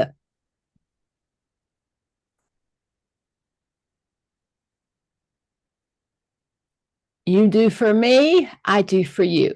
What level is that? Anybody? The pre-conventional. It's pre-conventional. That's what little kids do.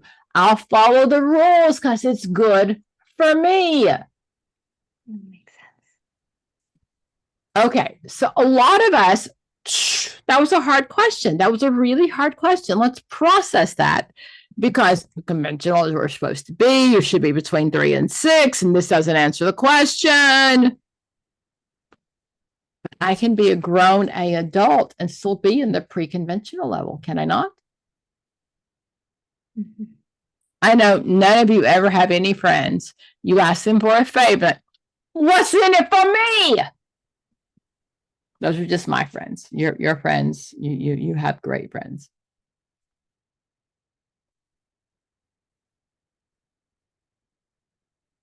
My repeat offenders. Does it make sense why you're struggling in that human development? Because maybe you just don't understand what they're asking you? It's for me, it's like it's too many theories, too many people, too many. Well, I'll just have them change it for you. I'll call up and say, I think that Jamie is special. It's too much. Jamie's special. And let's give her, Jamie, did you ride the short bus to school? I'm sorry. That was so mean. That was so mean. I'm sorry. Oh, Lord. That was so mean. They wouldn't let me get on the bus. Okay. All 3 of my children are gifted. And in the summer schools, many times they had programs for gifted kids, but they had to ride the short bus. They're all grown adults now, and I still make fun of them because they're on this short bus. And please, please, please, Facebook and YouTube will chew me up for this. It was a joke. It was a joke. It was a joke. It was a joke. I have no issues with learning differences. Okay. So that was just Dr. Pam being funny. Okay. So the pre-conventional, no matter how old I am, there are Trump politicians that will only do something for you if it's good for me. On a personal note, one of the things that I've done with my kids is I've taken them to the most expensive restaurants in our area. Because when some little girl or some little boy says, let's go here and here and here, they already been there. And they ain't no expectations that my kid got to put out. My mama took me there already. You ain't that special. So that's what it looks like personally to me, right? Because as a young girl, especially, and I'm old, and I pray that times have changed. But many times when someone takes you out to a very expensive meal, there's some expectations at the end, right? So I really wanted my kids to know, I already been here. You ain't all that special. That's what it looks like in the real world. And stop trying to memorize it. Own it for the real world. Most of us are conventional. You got in your car this weekend, you buckled your seatbelt. You didn't care about saving lives. You just didn't want to get a ticket. Post-conventional people want to change the world. They'll go to jail because they believe this is what's right. Okay, did that make some sense? Did I help you out of why we're missing questions because maybe we don't know content? And if you know these, just say, Dr. Pam, I know these. Let's do something else. And I'm okay with that. I really am.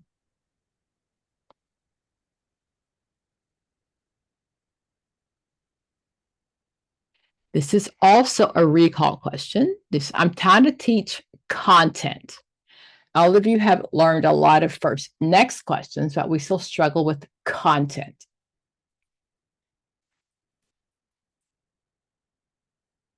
This is under active listening skills. Who did I lose? I think everybody like Dr. Pam. You scared me off. Who wants this one?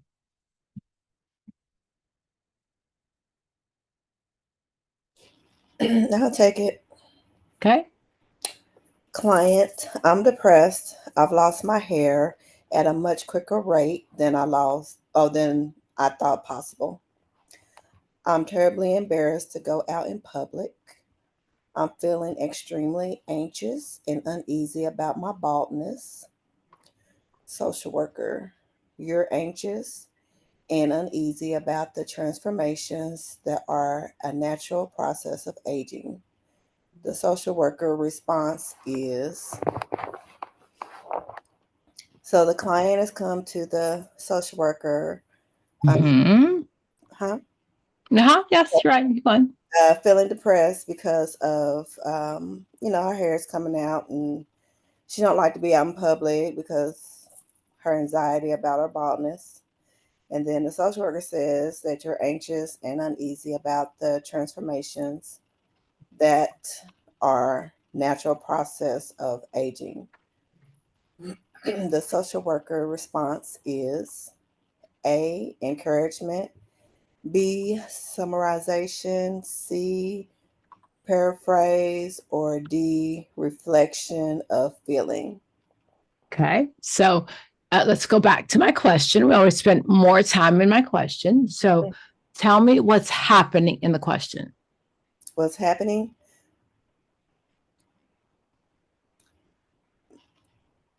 In your own words. So what's going on with the client? What did she come in for? Her depression. Okay. Based on her feelings of the way that she looked in public. Okay. She's bald. Mm-hmm. What is body dysmorphic disorder? Ooh.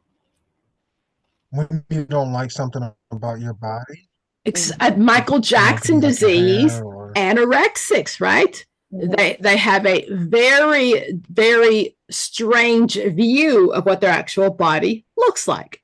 Right. Okay. Dysmorphia? I'm sorry. Dysmorphia? It's body dysphoric disorder. The view of my body is not right. Is her view of her body wrong? Is there anything in that question that suggests maybe she's crazy? I'm sorry, that she has a DSM diagnosis? No. Okay, there's nothing in there. The fact is, she's lost her hair. And women, our hair is our crown, right? I've got a client who said, I am so anxious and I hate balding. And the social worker responds by saying, oh, you're anxious and uneasy about the transformations. Which one of these terms represents what the social worker said? I'm going to eliminate A. Okay, good. I'm going to eliminate B. Tell me when I would use B. B is when you are summarizing something. Oh, come on. Give me more than that. You're too smart for that. Come on, come on, come on. If we do program evaluation, when do we do a summarization? You do it in community. No. Okay. Some is the end. Yes. Summarization in program is after the end, and I tell you what happened, right? Mm-hmm. In a session, I'm going to summarize at the end of the session. Mm-hmm. Okay? So I don't think it's at the end of the session. Do you see that, my question? No. Okay. No guessing, girl. You got an IQ off the freaking chain. No. And you don't get to say, I don't know. Take your little IQ points that got you to grad school and figure it out. You have figured out how to pay the bills when there wasn't enough money. Mm-hmm. You can sure in the heck figure this out. Nah. You got enough ego strength to figure this out. Mm-hmm. Okay? Did I say I didn't know? Did I say that?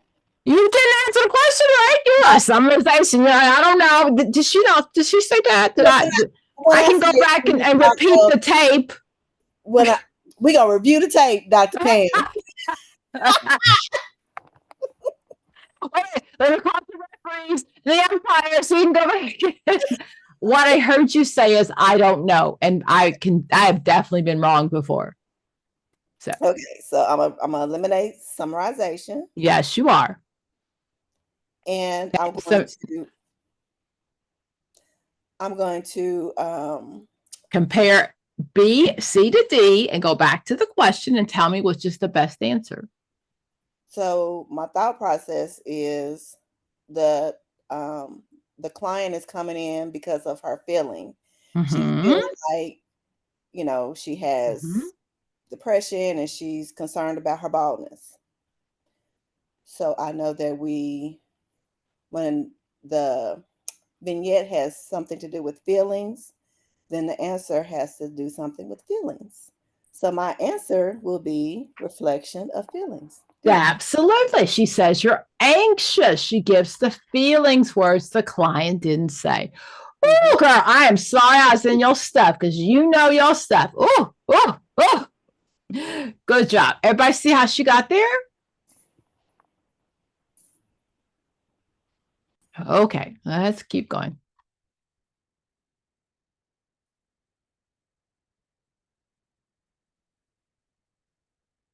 Sorry, I lost my questions.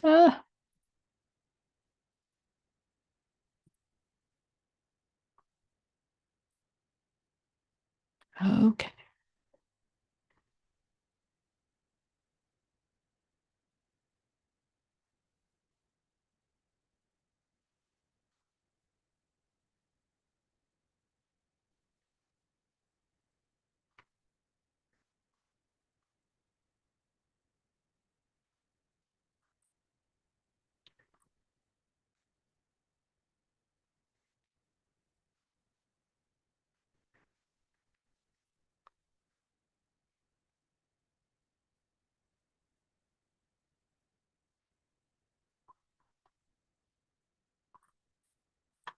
Yes, I'm not going to say anything.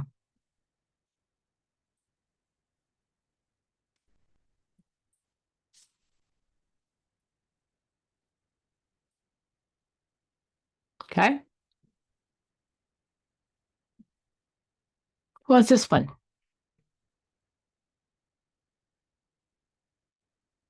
Who wants to pass is what I normally say. Rasheen, take this one. Oh, go ahead. Go ahead. A female client internalizes guilt for prioritizing her career. The social worker explores cultural messages and gender expectations that shape this guilt. This technique is an example of.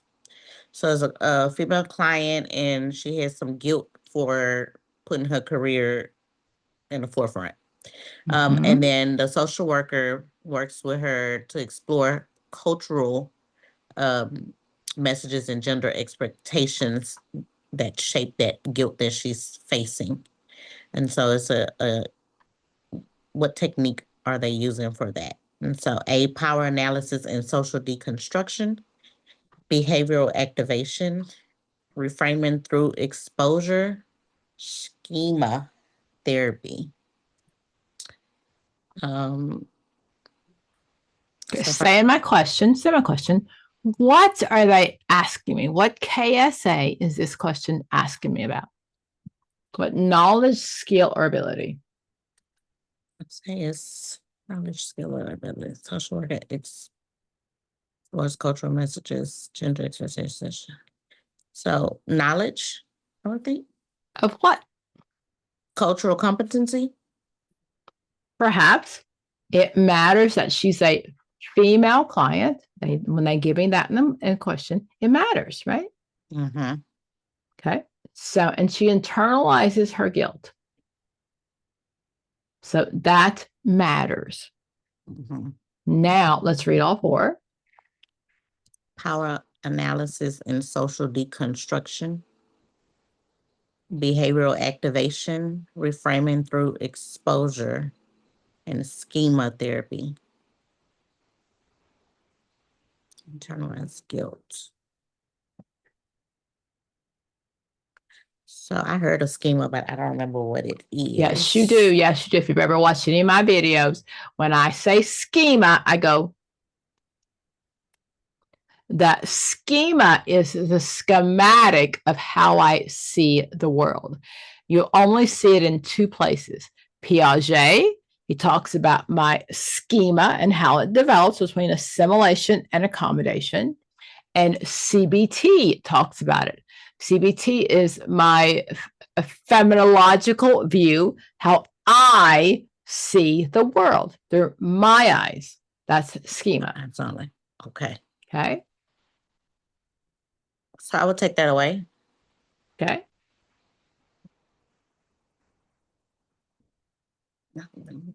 Yes. Schema therapy would be CBT. CBT. Okay. And this isn't.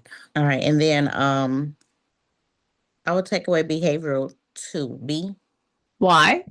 Because then you're talking about behaviors. Got it. I'd be looking for rewards and consequences.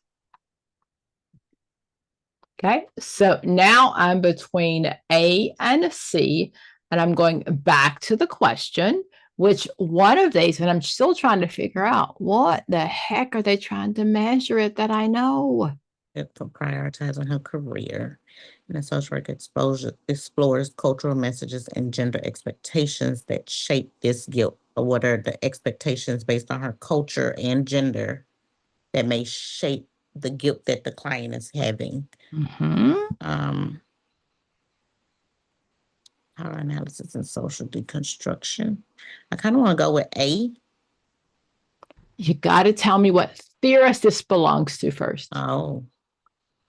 You're right. You're right. Tell me what theorist. Let me see who I wrote. It's most like an active relation. She's a feminine. No, she's a feminine client. Feminist therapy. Feminist therapy says it's not my fault. It's not inside of me. It's the way the world treats me. Okay. So feminist therapy is going to say, and this is one of my favorite therapists because I go to work for the next 40 something days with old white men who somehow think that I am less than, even though I'm more educated than them because of the color of my skin and because of my gender, that somehow I am less than they are. Feminist therapist, and sometimes it's called gender fair therapist, was definitely written for women back in the 50s and 60s. But now it talks about anyone that doesn't have power. So if I go to work and I come home and I see my therapist and say, I'm so depressed, I can't stand that job, she's going to say, it's not inside of you, Pam. It's society that oppresses you. So feminist therapist, a feminist client expresses guilt for prioritizing her career. It's not you. It's what society says about you. Okay. That's feminist therapist. So that's the goal again of knowing who said what. It's also an egalitarian theory. What does that mean?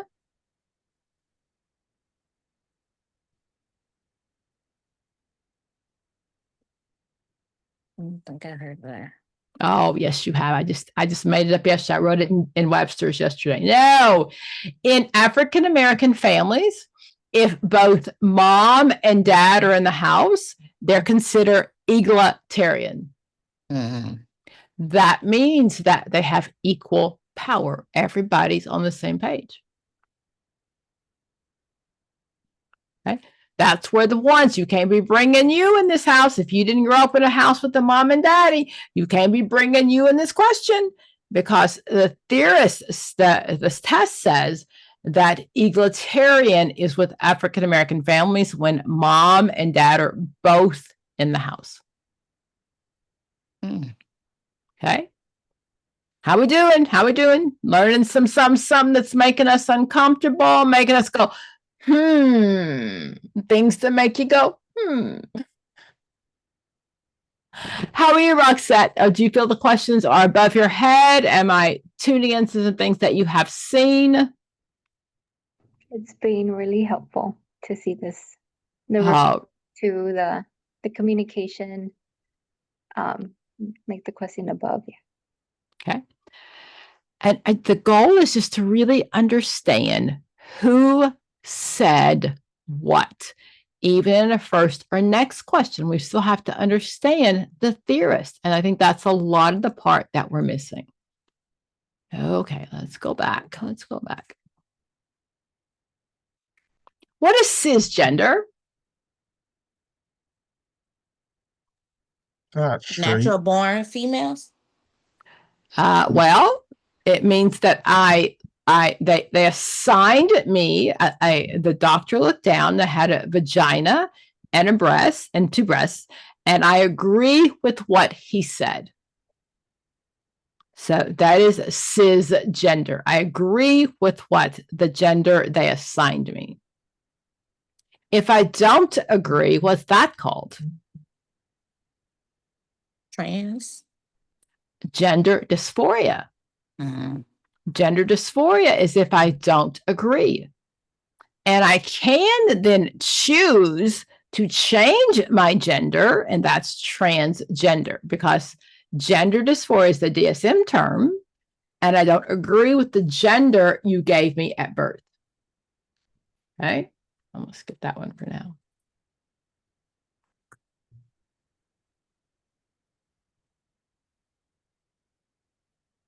What I want you to learn is, even if I don't know the questions, even if I don't know the theorist, let's figure out when I'm on the test and I pay Dr. Pam $1.5 million and I still don't understand, what do I do?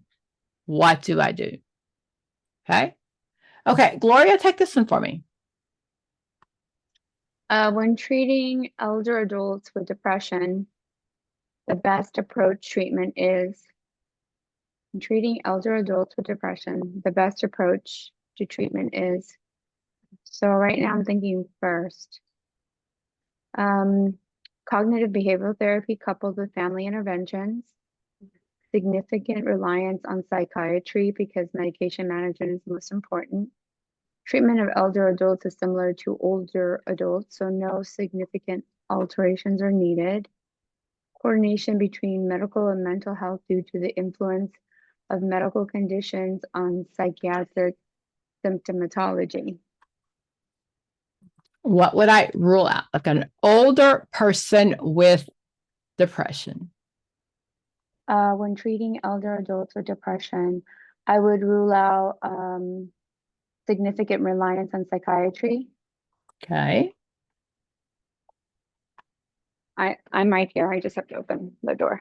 Okay. And then I would rule out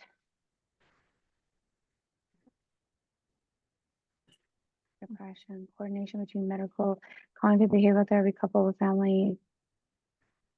I think A. Why?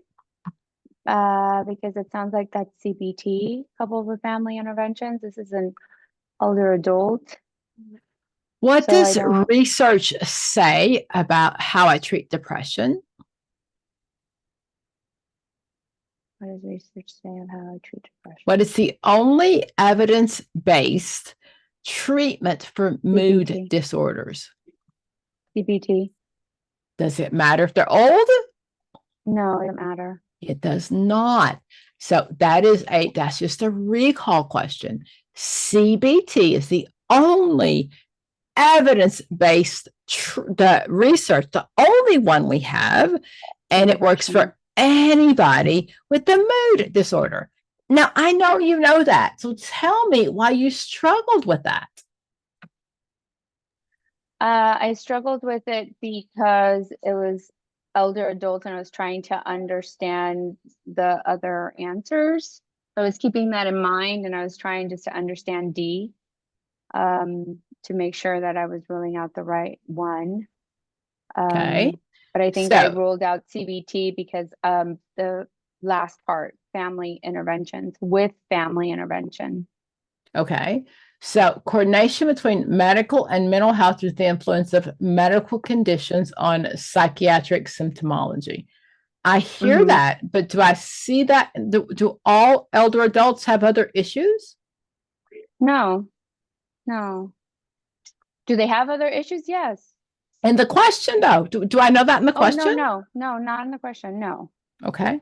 When No, it it's comes just to depression, CBT and meds is always the right answer. So I'm looking for something that says CBT and meds. If it said they've got other health issues, that might have changed my question. But it doesn't say that, does it? No, it doesn't. I think the last half threw me off, coupled with family interventions.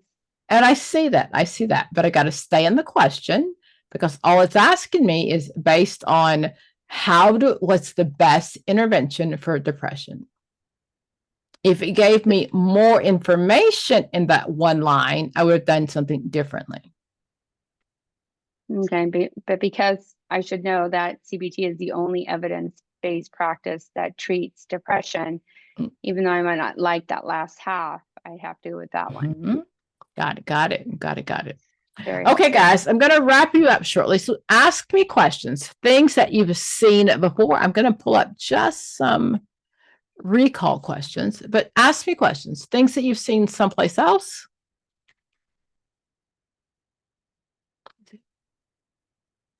So I would say, like on the clinical exam, when they talk about supervision, are we the supervisors or are we seeking supervision? Okay, you seek consultation. So as we don't. We seek consultation, absolutely. But you may get questions that says you're the supervisor. So then what do you do? Let me show you what that looks like, because then at the LC, the assumption is you're the supervisor. Remember, on the LM, there's very rarely a few times that you seek supervision. But on the LC, the assumption is, and on the LM too, sometimes, the assumption is you are the supervisor. So let me look at some of those.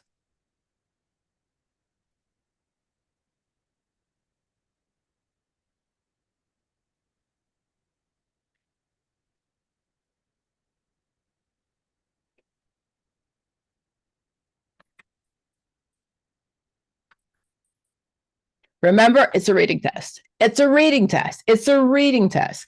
So for every question that I get, I have to start back and go back over. I might have saw something similar on a practice test, but it's still just a reading test. Go back to the question. What is it asking me? Okay.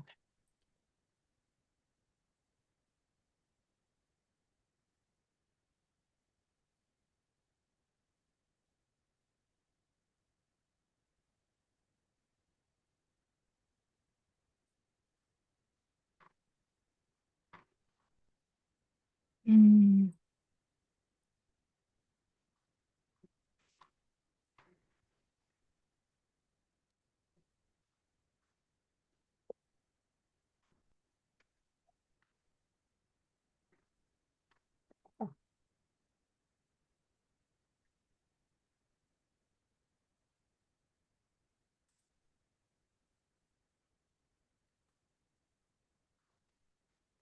Hang with me 1 second.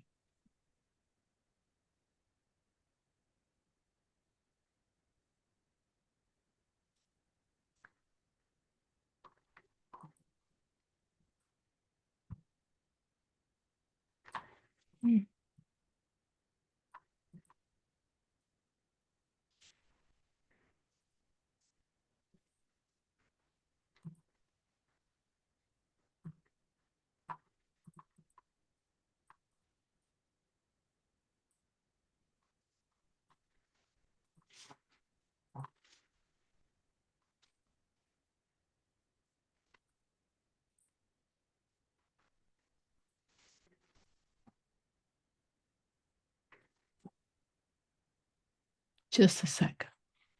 Okay. Other questions. Let's see here. What's been on the test recently? How do we feel about single subject design? What does that mean? Is that the AB? It is. It is. It's the baseline first, then the intervention.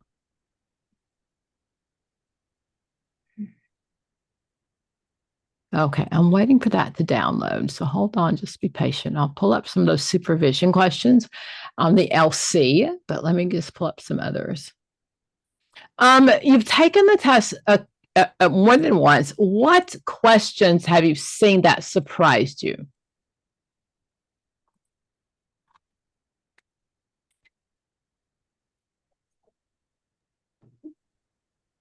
I saw a lot of evidence-based questions, and then the other one, evidence-based and informed. So yes, so evidence-based is CBT. DBT is evidence-informed because it's based on CBT, which has been around forever. What about Carl Rogers? Is that evidence-based?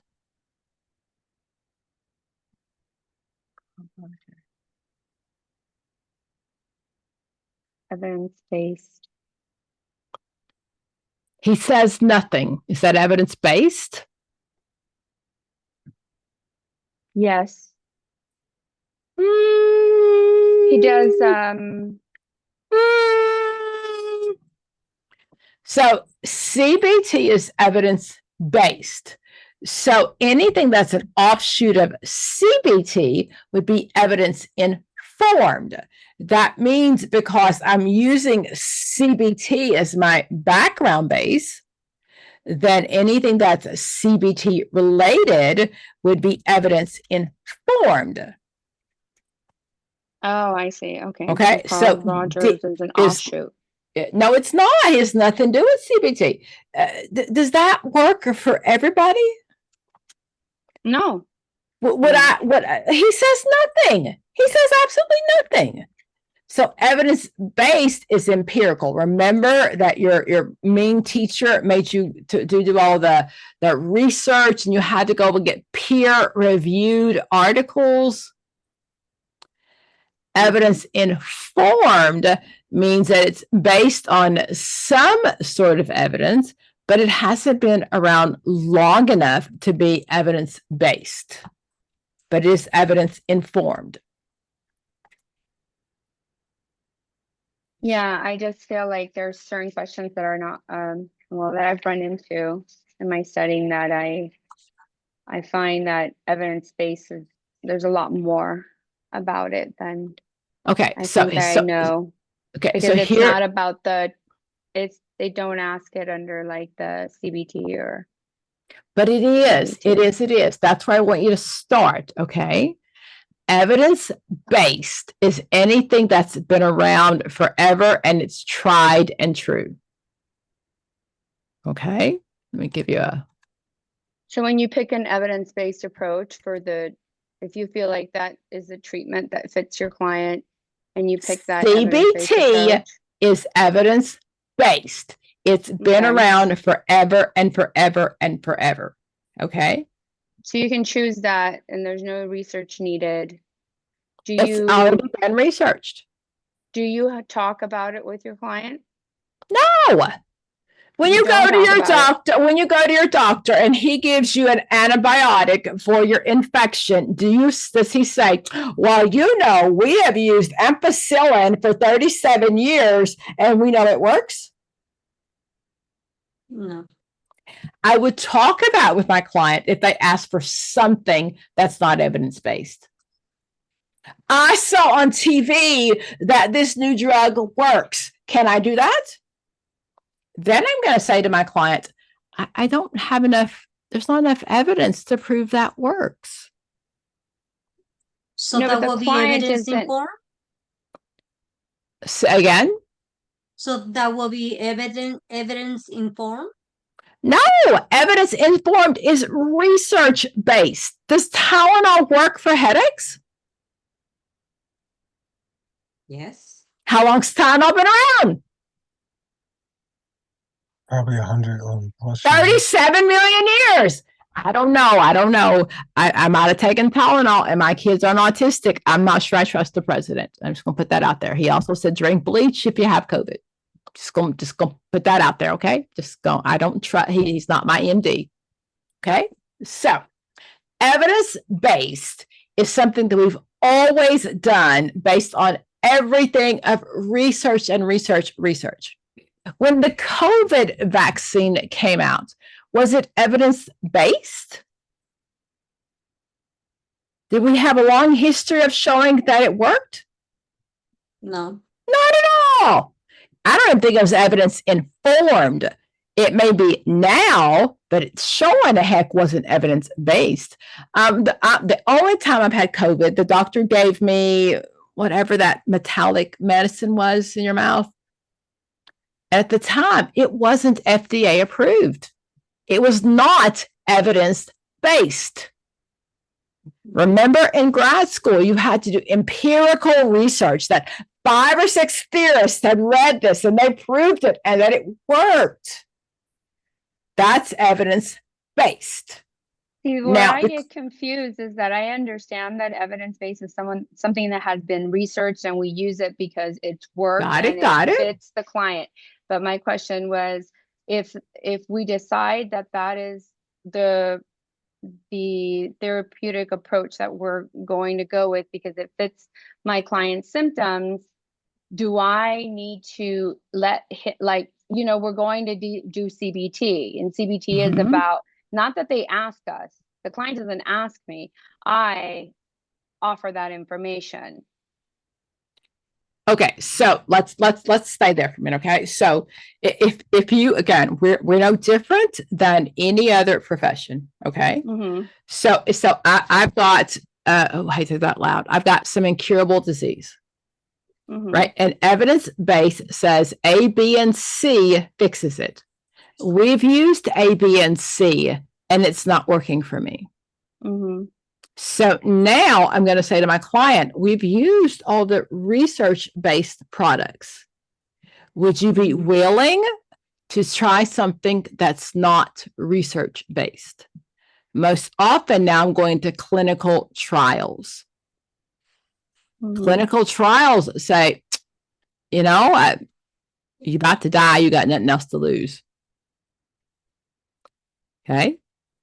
So evidence-based is if you know anybody, especially now with cancer, we type it, and this is, you've got type 2, blah, blah, blah, and we can do like gene therapy that's really based on evidence that this works for you. When my dad was dying of cancer, there was no research that talked about what treated him. So the doctor said, we don't have any evidence base this works, but we can try this if you want to. But there was nothing that said it worked. I can't harm my client. There's a question that says, and let's go back to real world. Oh shoot. Margaret Mailer, not Margaret Mailer, but there was a theorist that tried rebirthing. Do you recall that back in the day? So Margaret Mailer's theory said that if you, the reason that you didn't bond with that one caregiver is because you've had other caregivers and you didn't have that. It was a CSI thing. It was called rebirthing. And the theory was, if you put the kid in like a womb, right, and you push them out, and when they would come out, and they would automatically bond with the first person. The kid died. A couple of kids died. Is that evidence-based? Is it evidence-informed?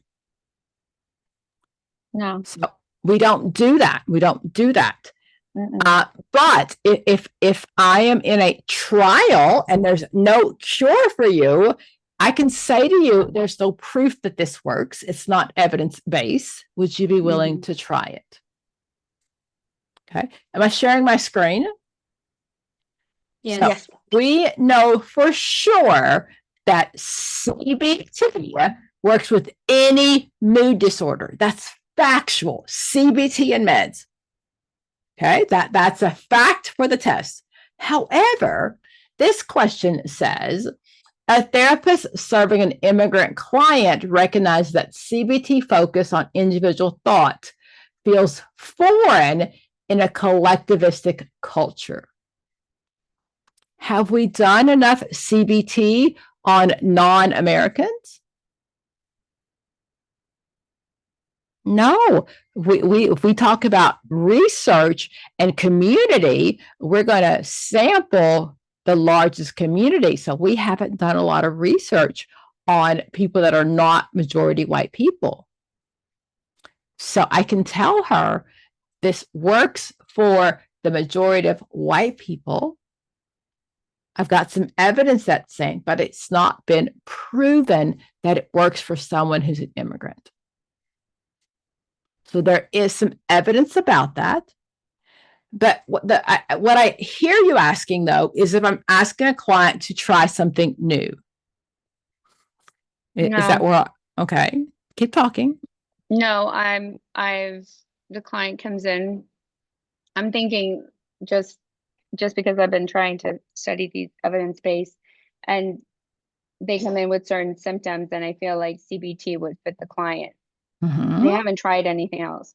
So I share the information with client. I think CBT would be a good approach for you. Mm-hmm. Because it is evidence-based and we've used it for many. It does treat mood disorders and, things like that.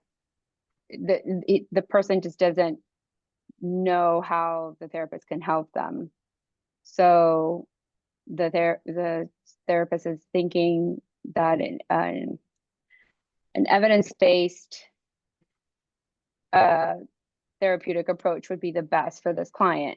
And the only one, like you said, is CBT. Mm-hmm. So then I would share that. I can share that with the client. I can. If they haven't tried anything else. Yeah.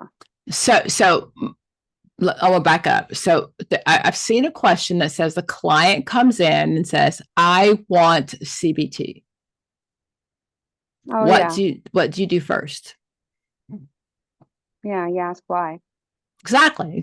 Why do you want CBT? Okay. Yeah. But if I'm treating you, I'm the expert. Right. Okay. I'm the expert. So this is what works. Now the client has the right to say this doesn't work. Let's flip it on the medical model. So you show up and you have breast cancer and the doctor says we want radiation and chemotherapy. That's evidence-based. This is what says it works. But if my client says, I don't want that, I want to try a homeopathic approach. Right. My code of ethics says I'm going to support that approach, but remind her this is what evidence-based says. So am I in the ballpark? Help me understand what I'm not understanding. No, I think you are, and I think it is something that you do share, since it's not something that the client comes in to say, oh, I want to try CBT, and they have psychosis. And that's not gonna work. That's not gonna work. We're not gonna do that. We're not gonna do that. Yeah. We're not gonna do that. Okay. Right. So that's not gonna work. But if they're having symptoms of depression and anxiety, I think CBT would be a great CBT approach. and meds, evidence-based. CBT and meds. Evidence-based. And so I don't have to do any more research. I don't have to. Nope. I can share with them, I think CBT would be a great approach. This is what we're going to do. This is how it works. And so I think you've answered. Yeah, I get it. I think so, just really let me stay there, the though. difference. But if it's a autonomy question and the client says, I don't want that, the client has the right to make their own choices, right? Right. So if the doctor says, Pam, this is what we normally do, and I say, I don't want that, right? He still has to respect my choices. Okay. Yes. So as the expert, and we're the expert, but we also value client autonomy and client self-determination. Right. Right. So I think that's what it is. It's making sure you also value client's determination, not just you being the expert. Okay. I am the expert. However, the client has the right to say, I don't want this. Right. They have the right to say and because of how we operate, okay. But I am going to say, if they say, I don't want this, I don't want this, I don't want this, I'm going to stick with the client's choices. But as the expert, I'm going to say, this is how we normally treat it. And I hope maybe putting yourself in the medical shoes. This is what your doctor's going to say. And I'll be very transparent. I had lots of bleeding when I was in my 40s, and the doctor said, you should have a hysterectomy. I know evidence-based says that, but I don't want that. I don't want that. And we were fighting up and down because I know what research says, but I didn't want that. So he told me what evidence says, and he told me if he did the surgery, it may not work, but I still got to make my choice. Right. Does that help? Is that? Yes, absolutely. Yes. I think that's what I was trying to understand, that it was trying to just see if you understand that even though you're the expert, the client still has a right to decide not to do it. Just because I feel we as the expert feel like this is the best approach for you, depending on your symptoms, they can decide, no, I don't want to do it. So that's fine. So that's a code of ethics question then. That's not a treatment question. That's a code of ethics. It's not a treatment. It's a the client has the right to do whatever they want to do, right? But yeah, the wording was evidence-based. But it's not an evidence-based question. Okay. So evidence-based. So this talks about, again, so community adopts trauma folks. Oh, it's CBT because that's evidence-based. Right. Anything that's an offshoot of CBT is evidence-based. Evidence-informed is we really haven't tried it with this community, but I do know that CBT works for this disorder. Oh, that's great. That's helpful. Thank you. Yeah, that was the next question that I was going to ask you, but you explained it already. Okay, go ahead. Let me help you. I promise you, I will open my head and like spill my brains out. I don't want to ever keep anything from you. I want to help you understand every single question that you ever want. I don't know what you don't know, So ask me, just ask me. Yeah, Do these because- questions sound familiar, Jamie?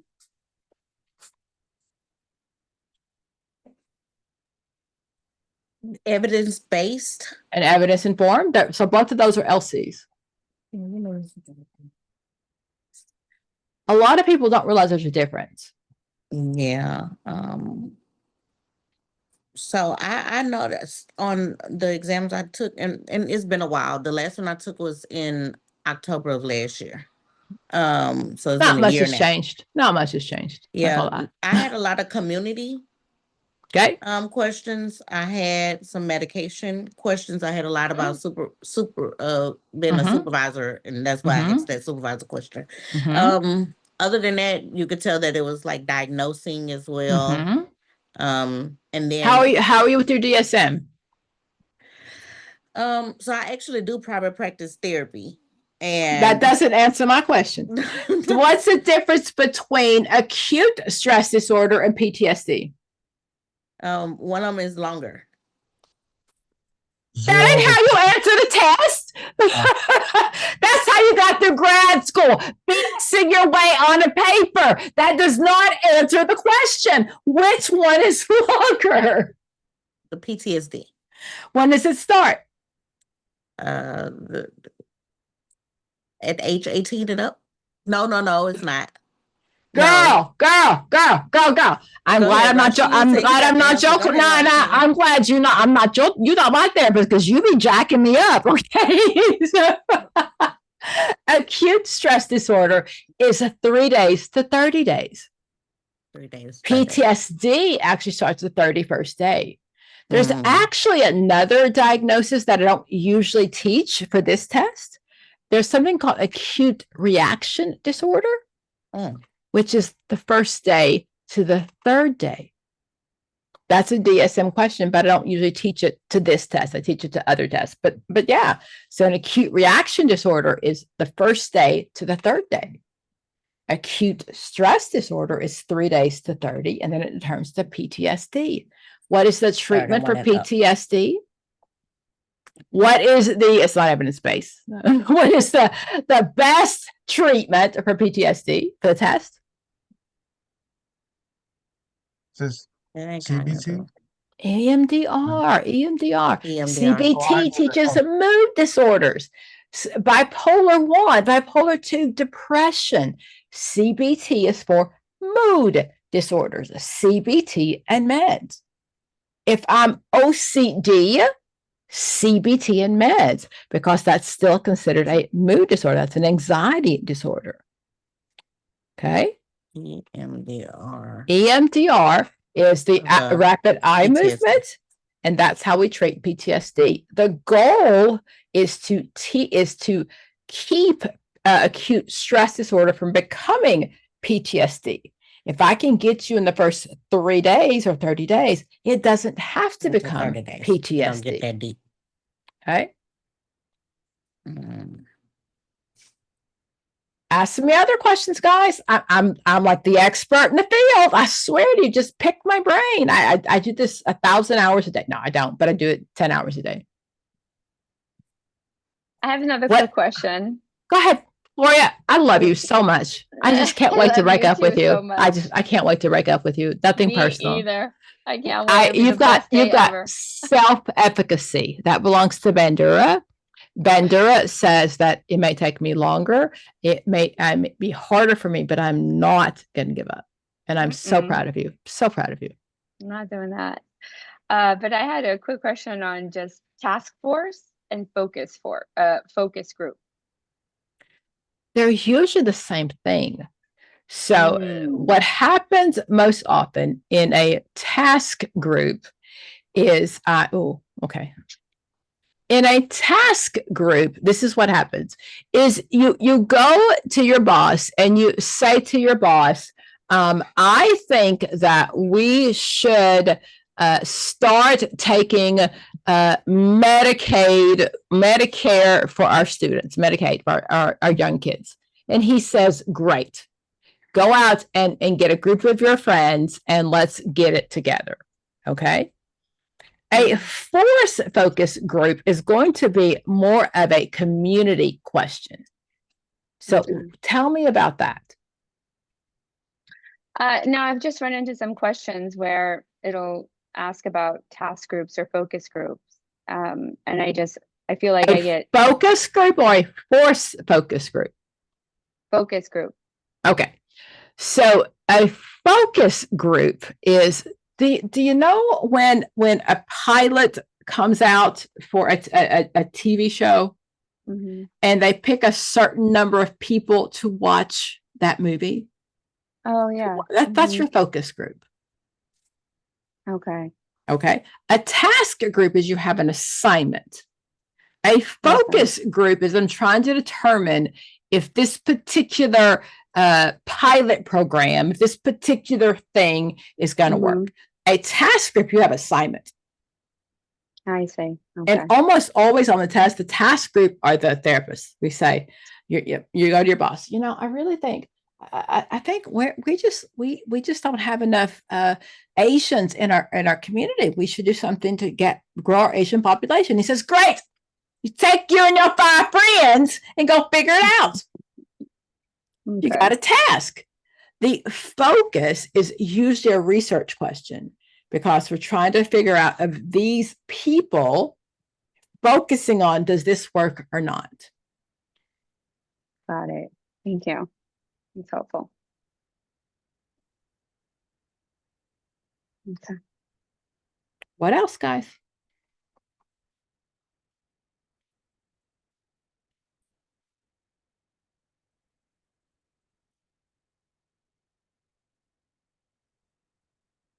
When they have questions related to treatment planning, I noticed on Pocket Prep, I got a lot of the assessment, diagnosing, and treatment planning questions wrong. LC? LC, yes. Let me pull up my screen and share. Okay, I'm going to ask you this, even though I know the answer. When it tells you where to go back and read the information, you go back and do that, so you learn why you got it wrong.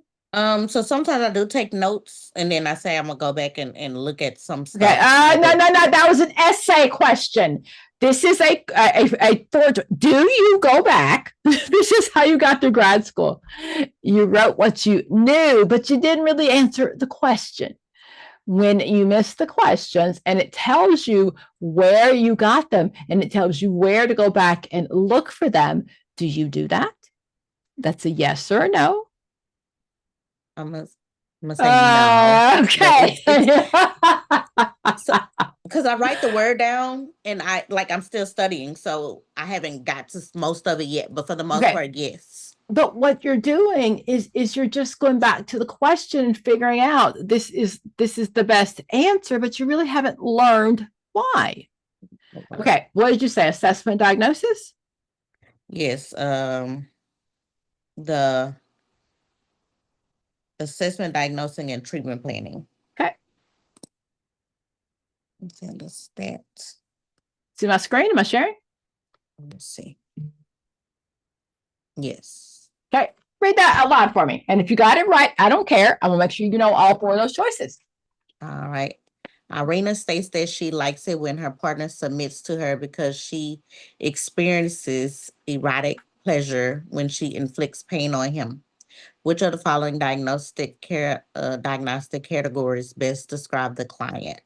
So she likes when her partner submits to her because she gets pleasure by putting him through pain. So who's the sadist and who's I can never remember S&M. Dominatrix or something? Is that? Okay, you just brought your own stuff into that. I didn't ask you about what you do. No. So the cool and I really struggle to remember this. The sadist likes the pain and am I right? I could never remember those. I know it's not exhibitionism. What's that? The sadist is the one that inflicts the pain. And the masochist likes the pain.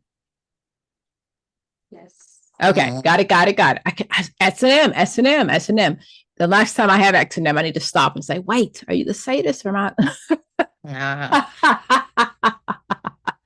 Oh, come on. What is this test question? And laugh. Just laugh. What is exhibitionism? It's like versus voyeurism. Like watching. Okay. So exhibition is I like being watched. Voyeurism is I like being the watcher. Okay, I'm just going to say Miss Irma over there, who's so quiet, but she does work. She's had a history of working with sexual offenders. I would trust her. Okay. So the sadist gives the pain, inflicts the pain. Okay. The masturbation like the pain. So she experiences erotic pleasure when she inflicts the pain. I was gonna say, I'm glad I miss Irma's partner. I get those all confused. The sadist gets the pain and gives the pain. Okay, thank you. Okay, an exhibitionist, I like to be watched. Yes. Which ones you don't know? It's a not question. I love this question. So, following inside a restriction. Yes. So I can have this disorder anytime except the week that I'm on my period. Okay. So now, based on that, I know, Rayshawn, you're like, damn, why? In the DSM, which of the following is not a restriction of the symptom of premenstrual dysphoric disorder? This is before.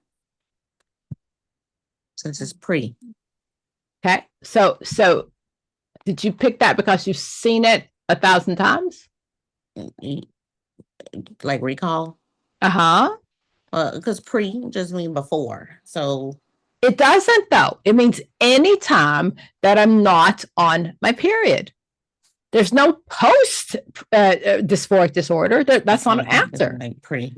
Okay. So the goal is anytime before I start my period, I can actually have those symptoms. So it'd be D. Okay. Because you've seen it before, not because you know it. Tell me more about it.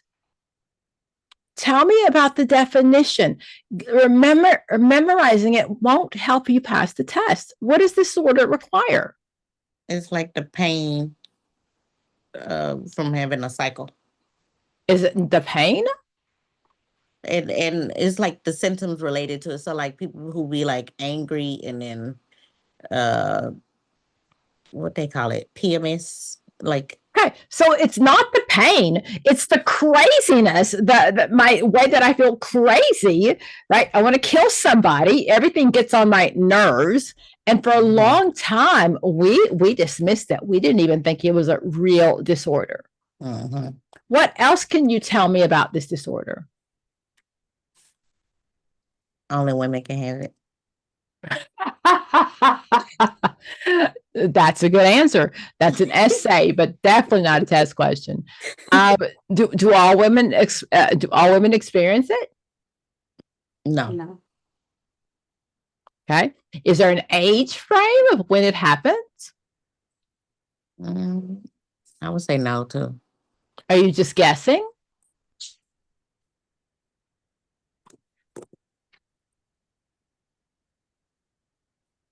My concern is if you get a question similar to this and you don't know anything else about it, you're going to miss it because all you know is what you learned from here. There's not an age related to it, but when I get this question and I get it wrong or right, what I want you to do is then usually if I go to the question, it tells me where to go look.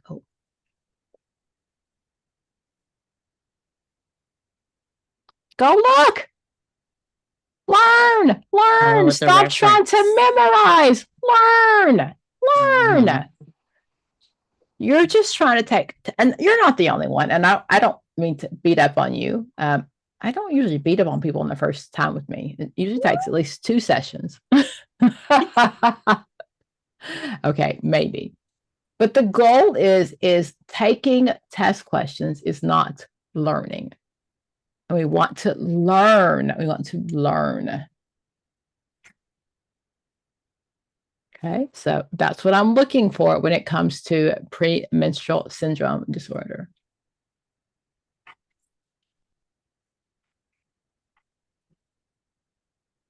Let me give someone else this one. Irma, have you seen this one before? Sure. I'm not Okay. sure, but I'll take it. Which of the following mostly characterized by an exaggeration of physical symptoms or sympathy? Mm-hmm. What the heck are they asking me? It's like making up symptoms.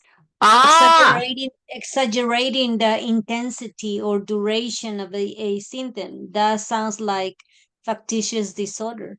so that used to be called Munchausen or Munchausen by proxy. Let's stay there. Factitious disorder has primary and secondary gains. Yes. What are the primary gains, Jamie?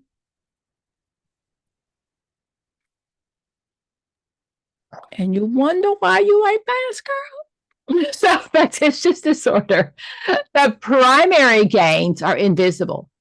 So this is the mother that makes her kid sick, and the primary gains are I can't see. It's an unconscious thing, right? The secondary gains are when the doctor gives me credit because I saved my kid's life. So, how is a fictitious disorder different than conversion disorder? Anybody? Isn't conversion when you believe like your your leg's gonna fall off, or you can't move What caused it? What caused it?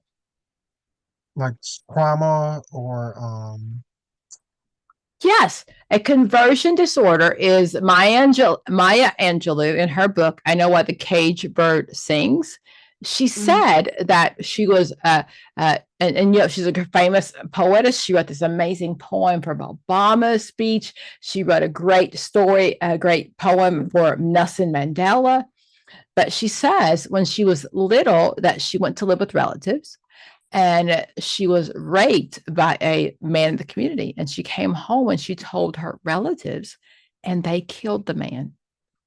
And she said that she felt her voice killed somebody. So a traumatic event happened and she stopped speaking. That's a conversion disorder. Okay. The doctors have run all these tests and there's nothing wrong. It's a mental health disorder where I've converted this trauma into something of my body. So a question like my dad died and I put on his jacket and my arm won't move. Okay. That's a conversion disorder.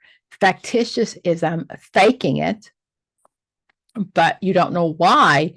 The primary you don't know why. The secondary, you see it. Stay with me. Yashana, what's malingering disorder? Oh, I forgot. Girl, you never knew. Okay, you memorized it for a test. It's late. ADD medicine worn off. Y'all get the best of me today, the worst of me, okay? What's malingering disorder, Rashina? It's when you lie to get out of something, right? You lie, like you break the law, but you lie to. Right? It's like you break the law. I think so. You're in the right place. Come on, come on, come on, come on. So yeah, you try to like say if you commit a crime and then you go to court, you No. The day before my court date, I will show up and say, I am so depressed. Boy, you ain't depressed. You full of BS. Exactly. In my early career, I worked with, I was a primary provider for Pan Am, big airlines. And I had a client that she just didn't want to fly anymore. She just did not want to fly. So she kept making up stuff. Ain't nothing wrong with that woman. She just didn't want to fly anymore. So you make up stuff. That's malingering disorder. Watch my videos on DSM. Go to my YouTube channel and watch my videos. Let me teach you the DSM, but not by taking questions. Please let me be in your head 15 hours a week, 3 separate hours every day. Just let me be in your head. Stop trying to take test questions. Just let me listen. Just listen to me. Take this one, Rasheen. Okay. All right. A client presents with vague back pain and requests disability paperwork.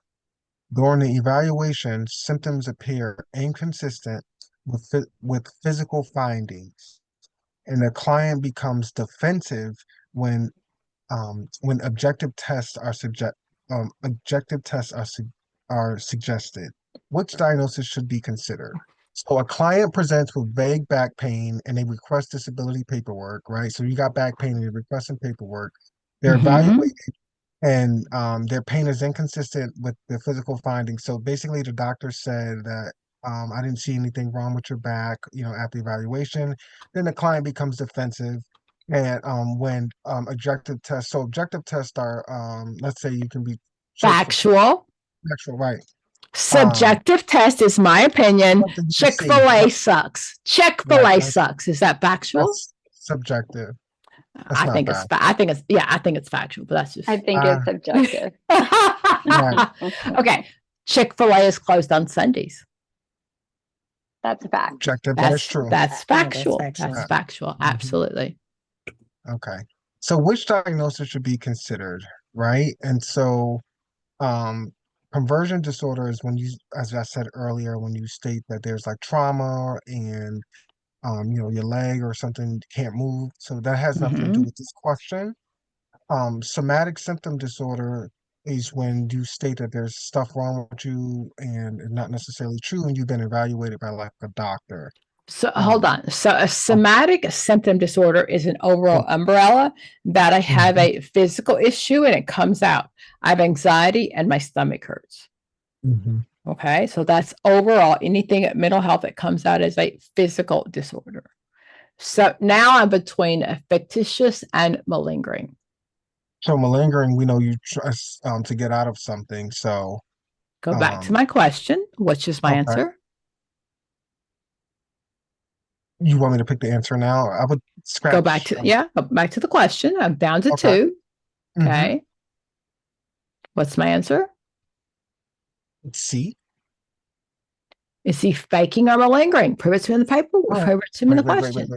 Wait. The client presents vague pain. So the client, they present with vague pain and request disability.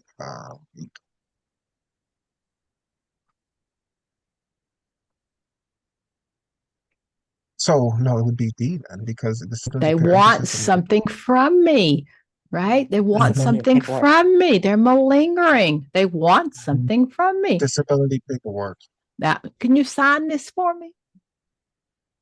That's malingering.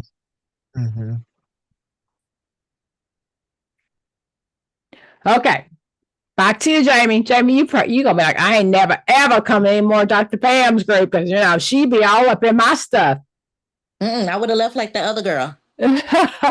But she might pass, unlike the other girl. No, I'm not going nowhere.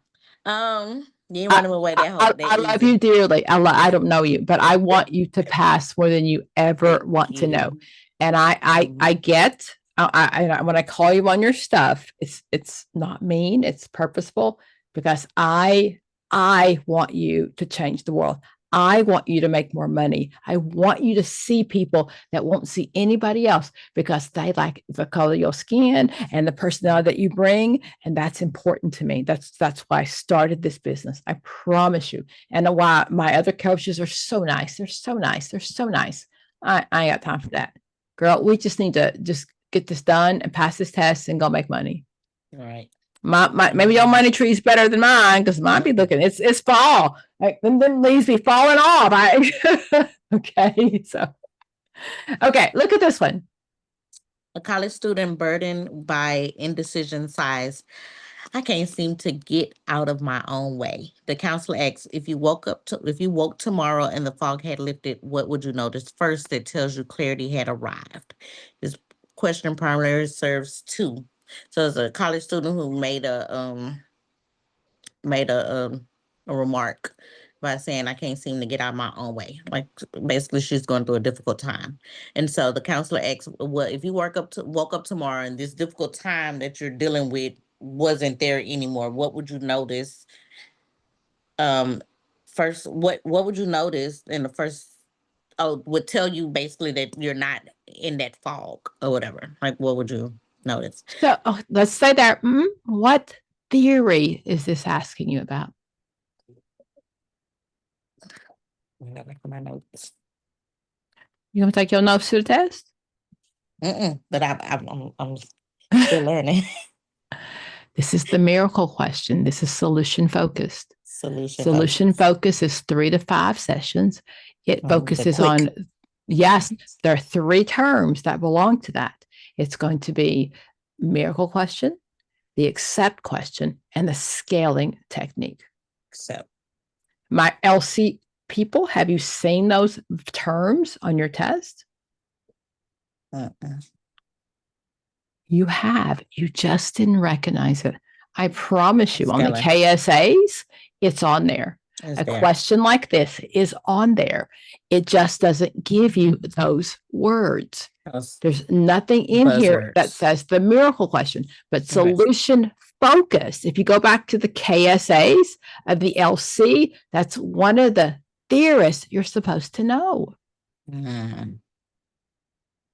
Okay, solution focus. So, this question is A, uncover unconscious resistance to decision making. B, construct a detailed image of a preferred future anchor in agency. C, identify systemic causes of academic paralysis. Or D, challenge the irrational belief that self-doubt can't change. Okay. So hold on, breathe. Okay. What can I rule out? C. Who does it belong to? Academic paralysis. Oh, no. So, okay. So it's identifying systemic causes. That's more going to be a Bowen or a family systems question. Bronfenbrenner, right? Everything is interrelated. So that's what that question is asking me. Okay. So that's not it. Family. Okay. Okay. What else can I take out? Construct a detailed image for a future uncover unconscious resistance to decision. I'll take out.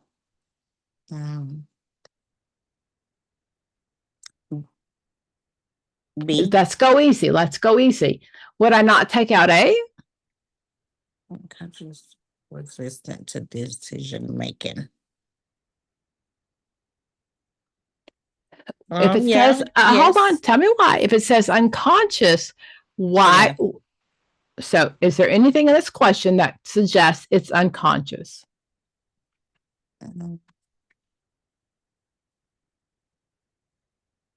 really. Unconscious is going to be Freud. It's going to be in Freud. Freud says everything that the issues of things are in the unconscious, and I have to bring them to the consciousness.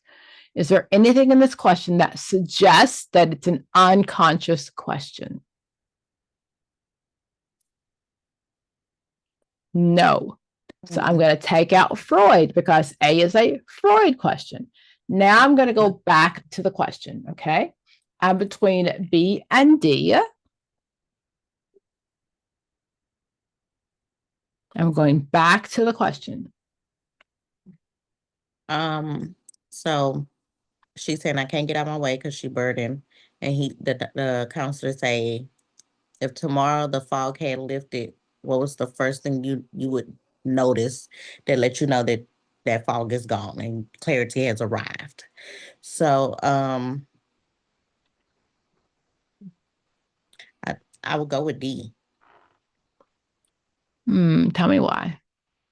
She kind of like challenging her, saying, "Hey, you saying like I'm dealing with this, but then like what happens if this changed tomorrow?" And since you're doing EAP, that's the miracle question. Yes, That's the miracle straight question. to it.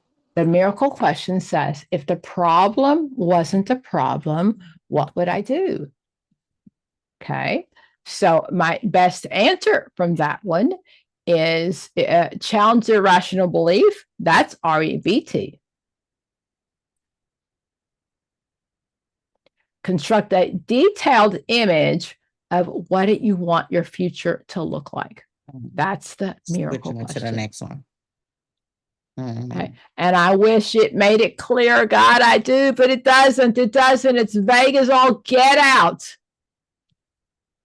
So I'm going to send this with you. So these, and again, my LCs, tell me if I'm wrong. This is based on what I teach and as a college professor. These are the theorists that are on the LC. So, and these again, these are my treatment theorists, these are interventions. Okay. So you should know Freud. It used to be called psychoanalytic, and now it's called psychodynamic. Object relations is Margaret Mailer. She said, if you don't have a consistent caregiver for the first 3 years of life, you basically effed up. She said, right, borderlines come from that. She said that conduct disorders or attachment disorder. Erickson is a human development guide. Does everybody know what stages of Erickson that you're in? Rasheen, what stage are you in?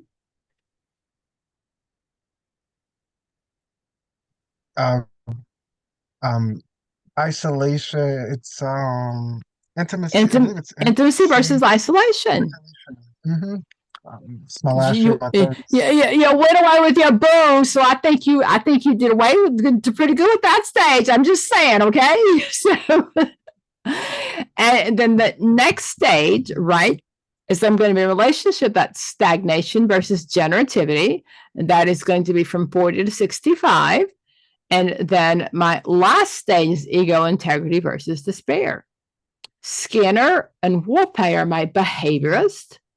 I talked about CBT back, and that's included with DBT, CBT, and REBT. Maslow is Rogers. Existentialism is why do I exist? What is my purpose? Bowen, Minuchin.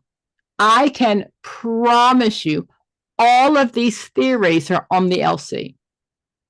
You just don't recognize them.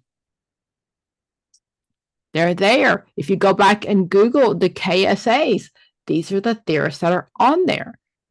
And you think they're not because you've never seen back in a question.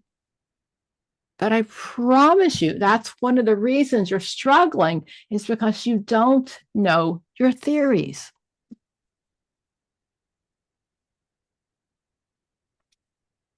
You want to debate me? I'm okay with that. I swear I am.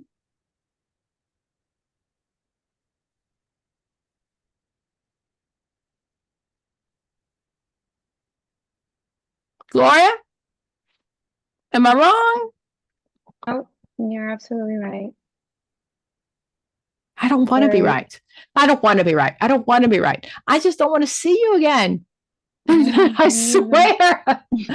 The piece you're missing is, and what most other programs don't teach, is understanding your theorist. That's the intervention part. That's what you're missing. And the key terms, and then knowing that if I see something that has to do with the miracle question, I have to think solution focused. Absolutely. If I see something that has to do with mood disorders, I have to think CBT and medication. Absolutely. DBT, right? DBT was started for borderlines. If I see mindfulness, if I see a question that talks about, so Margaret Mailer says that the borderlines come from not having a consistent caregiver. but then I treat you with DBT. Right. And that's the piece that most other programs are missing. Yep. Okay. And I just we're releasing I'm retiring, and you'll be done. You'll be done. I'm retiring. I've got 47 days. We've just released our NCE book and our NCE Brainscape. I've got a CPC to release by the end of the month. And after that, we're working on all of our social work questions. So by the end of next year, you'll have social work questions that are really based on what it looks like. We're never going to sell a canned program. We sell a program based on what I learned every day as a college professor and what I learned from interviewing my students. So even with our Brainscape, the questions will change every 90 days because I'm going to interview everybody and say, is this what you saw? Do these look like questions? Okay. So trust me. The questions that I used tonight, I wrote them, but based on research of what my PhD is in social work. This is what I'm good at. Okay. So let go of taking them test questions. Please let go. Watch my videos over and over and over and over and over again. Let me be in your head. I know you hate the long videos. And if you're taking the LC, watch my NCE videos, because it's where I really talk about theorists in detail of the theorist. Okay? Hope you learned something tonight. I hope that you learned a something. Okay. Yes. Okay. Jamie, when's your test? I haven't scheduled anything. And who are you tutoring? You're tutoring with Talisa? I had a couple of class sessions with her in like June, July. Can I suggest that maybe you get a couple more sessions? Talisa's amazing, and my prices are more expensive. I'm not going to lie. It's just because I'm booked. I'm booked. But everybody on my staff has been in your shoes. Everybody on my staff, we carefully handpick. They've learned the way that I teach, and definitely they're good. They wouldn't be on my staff if they weren't good. I just don't want you to keep doing this again. I just please don't keep doing this again. Invest in one more time. Pay for private tutoring, pay for group sessions, pay for our prep course. Just do it one more time.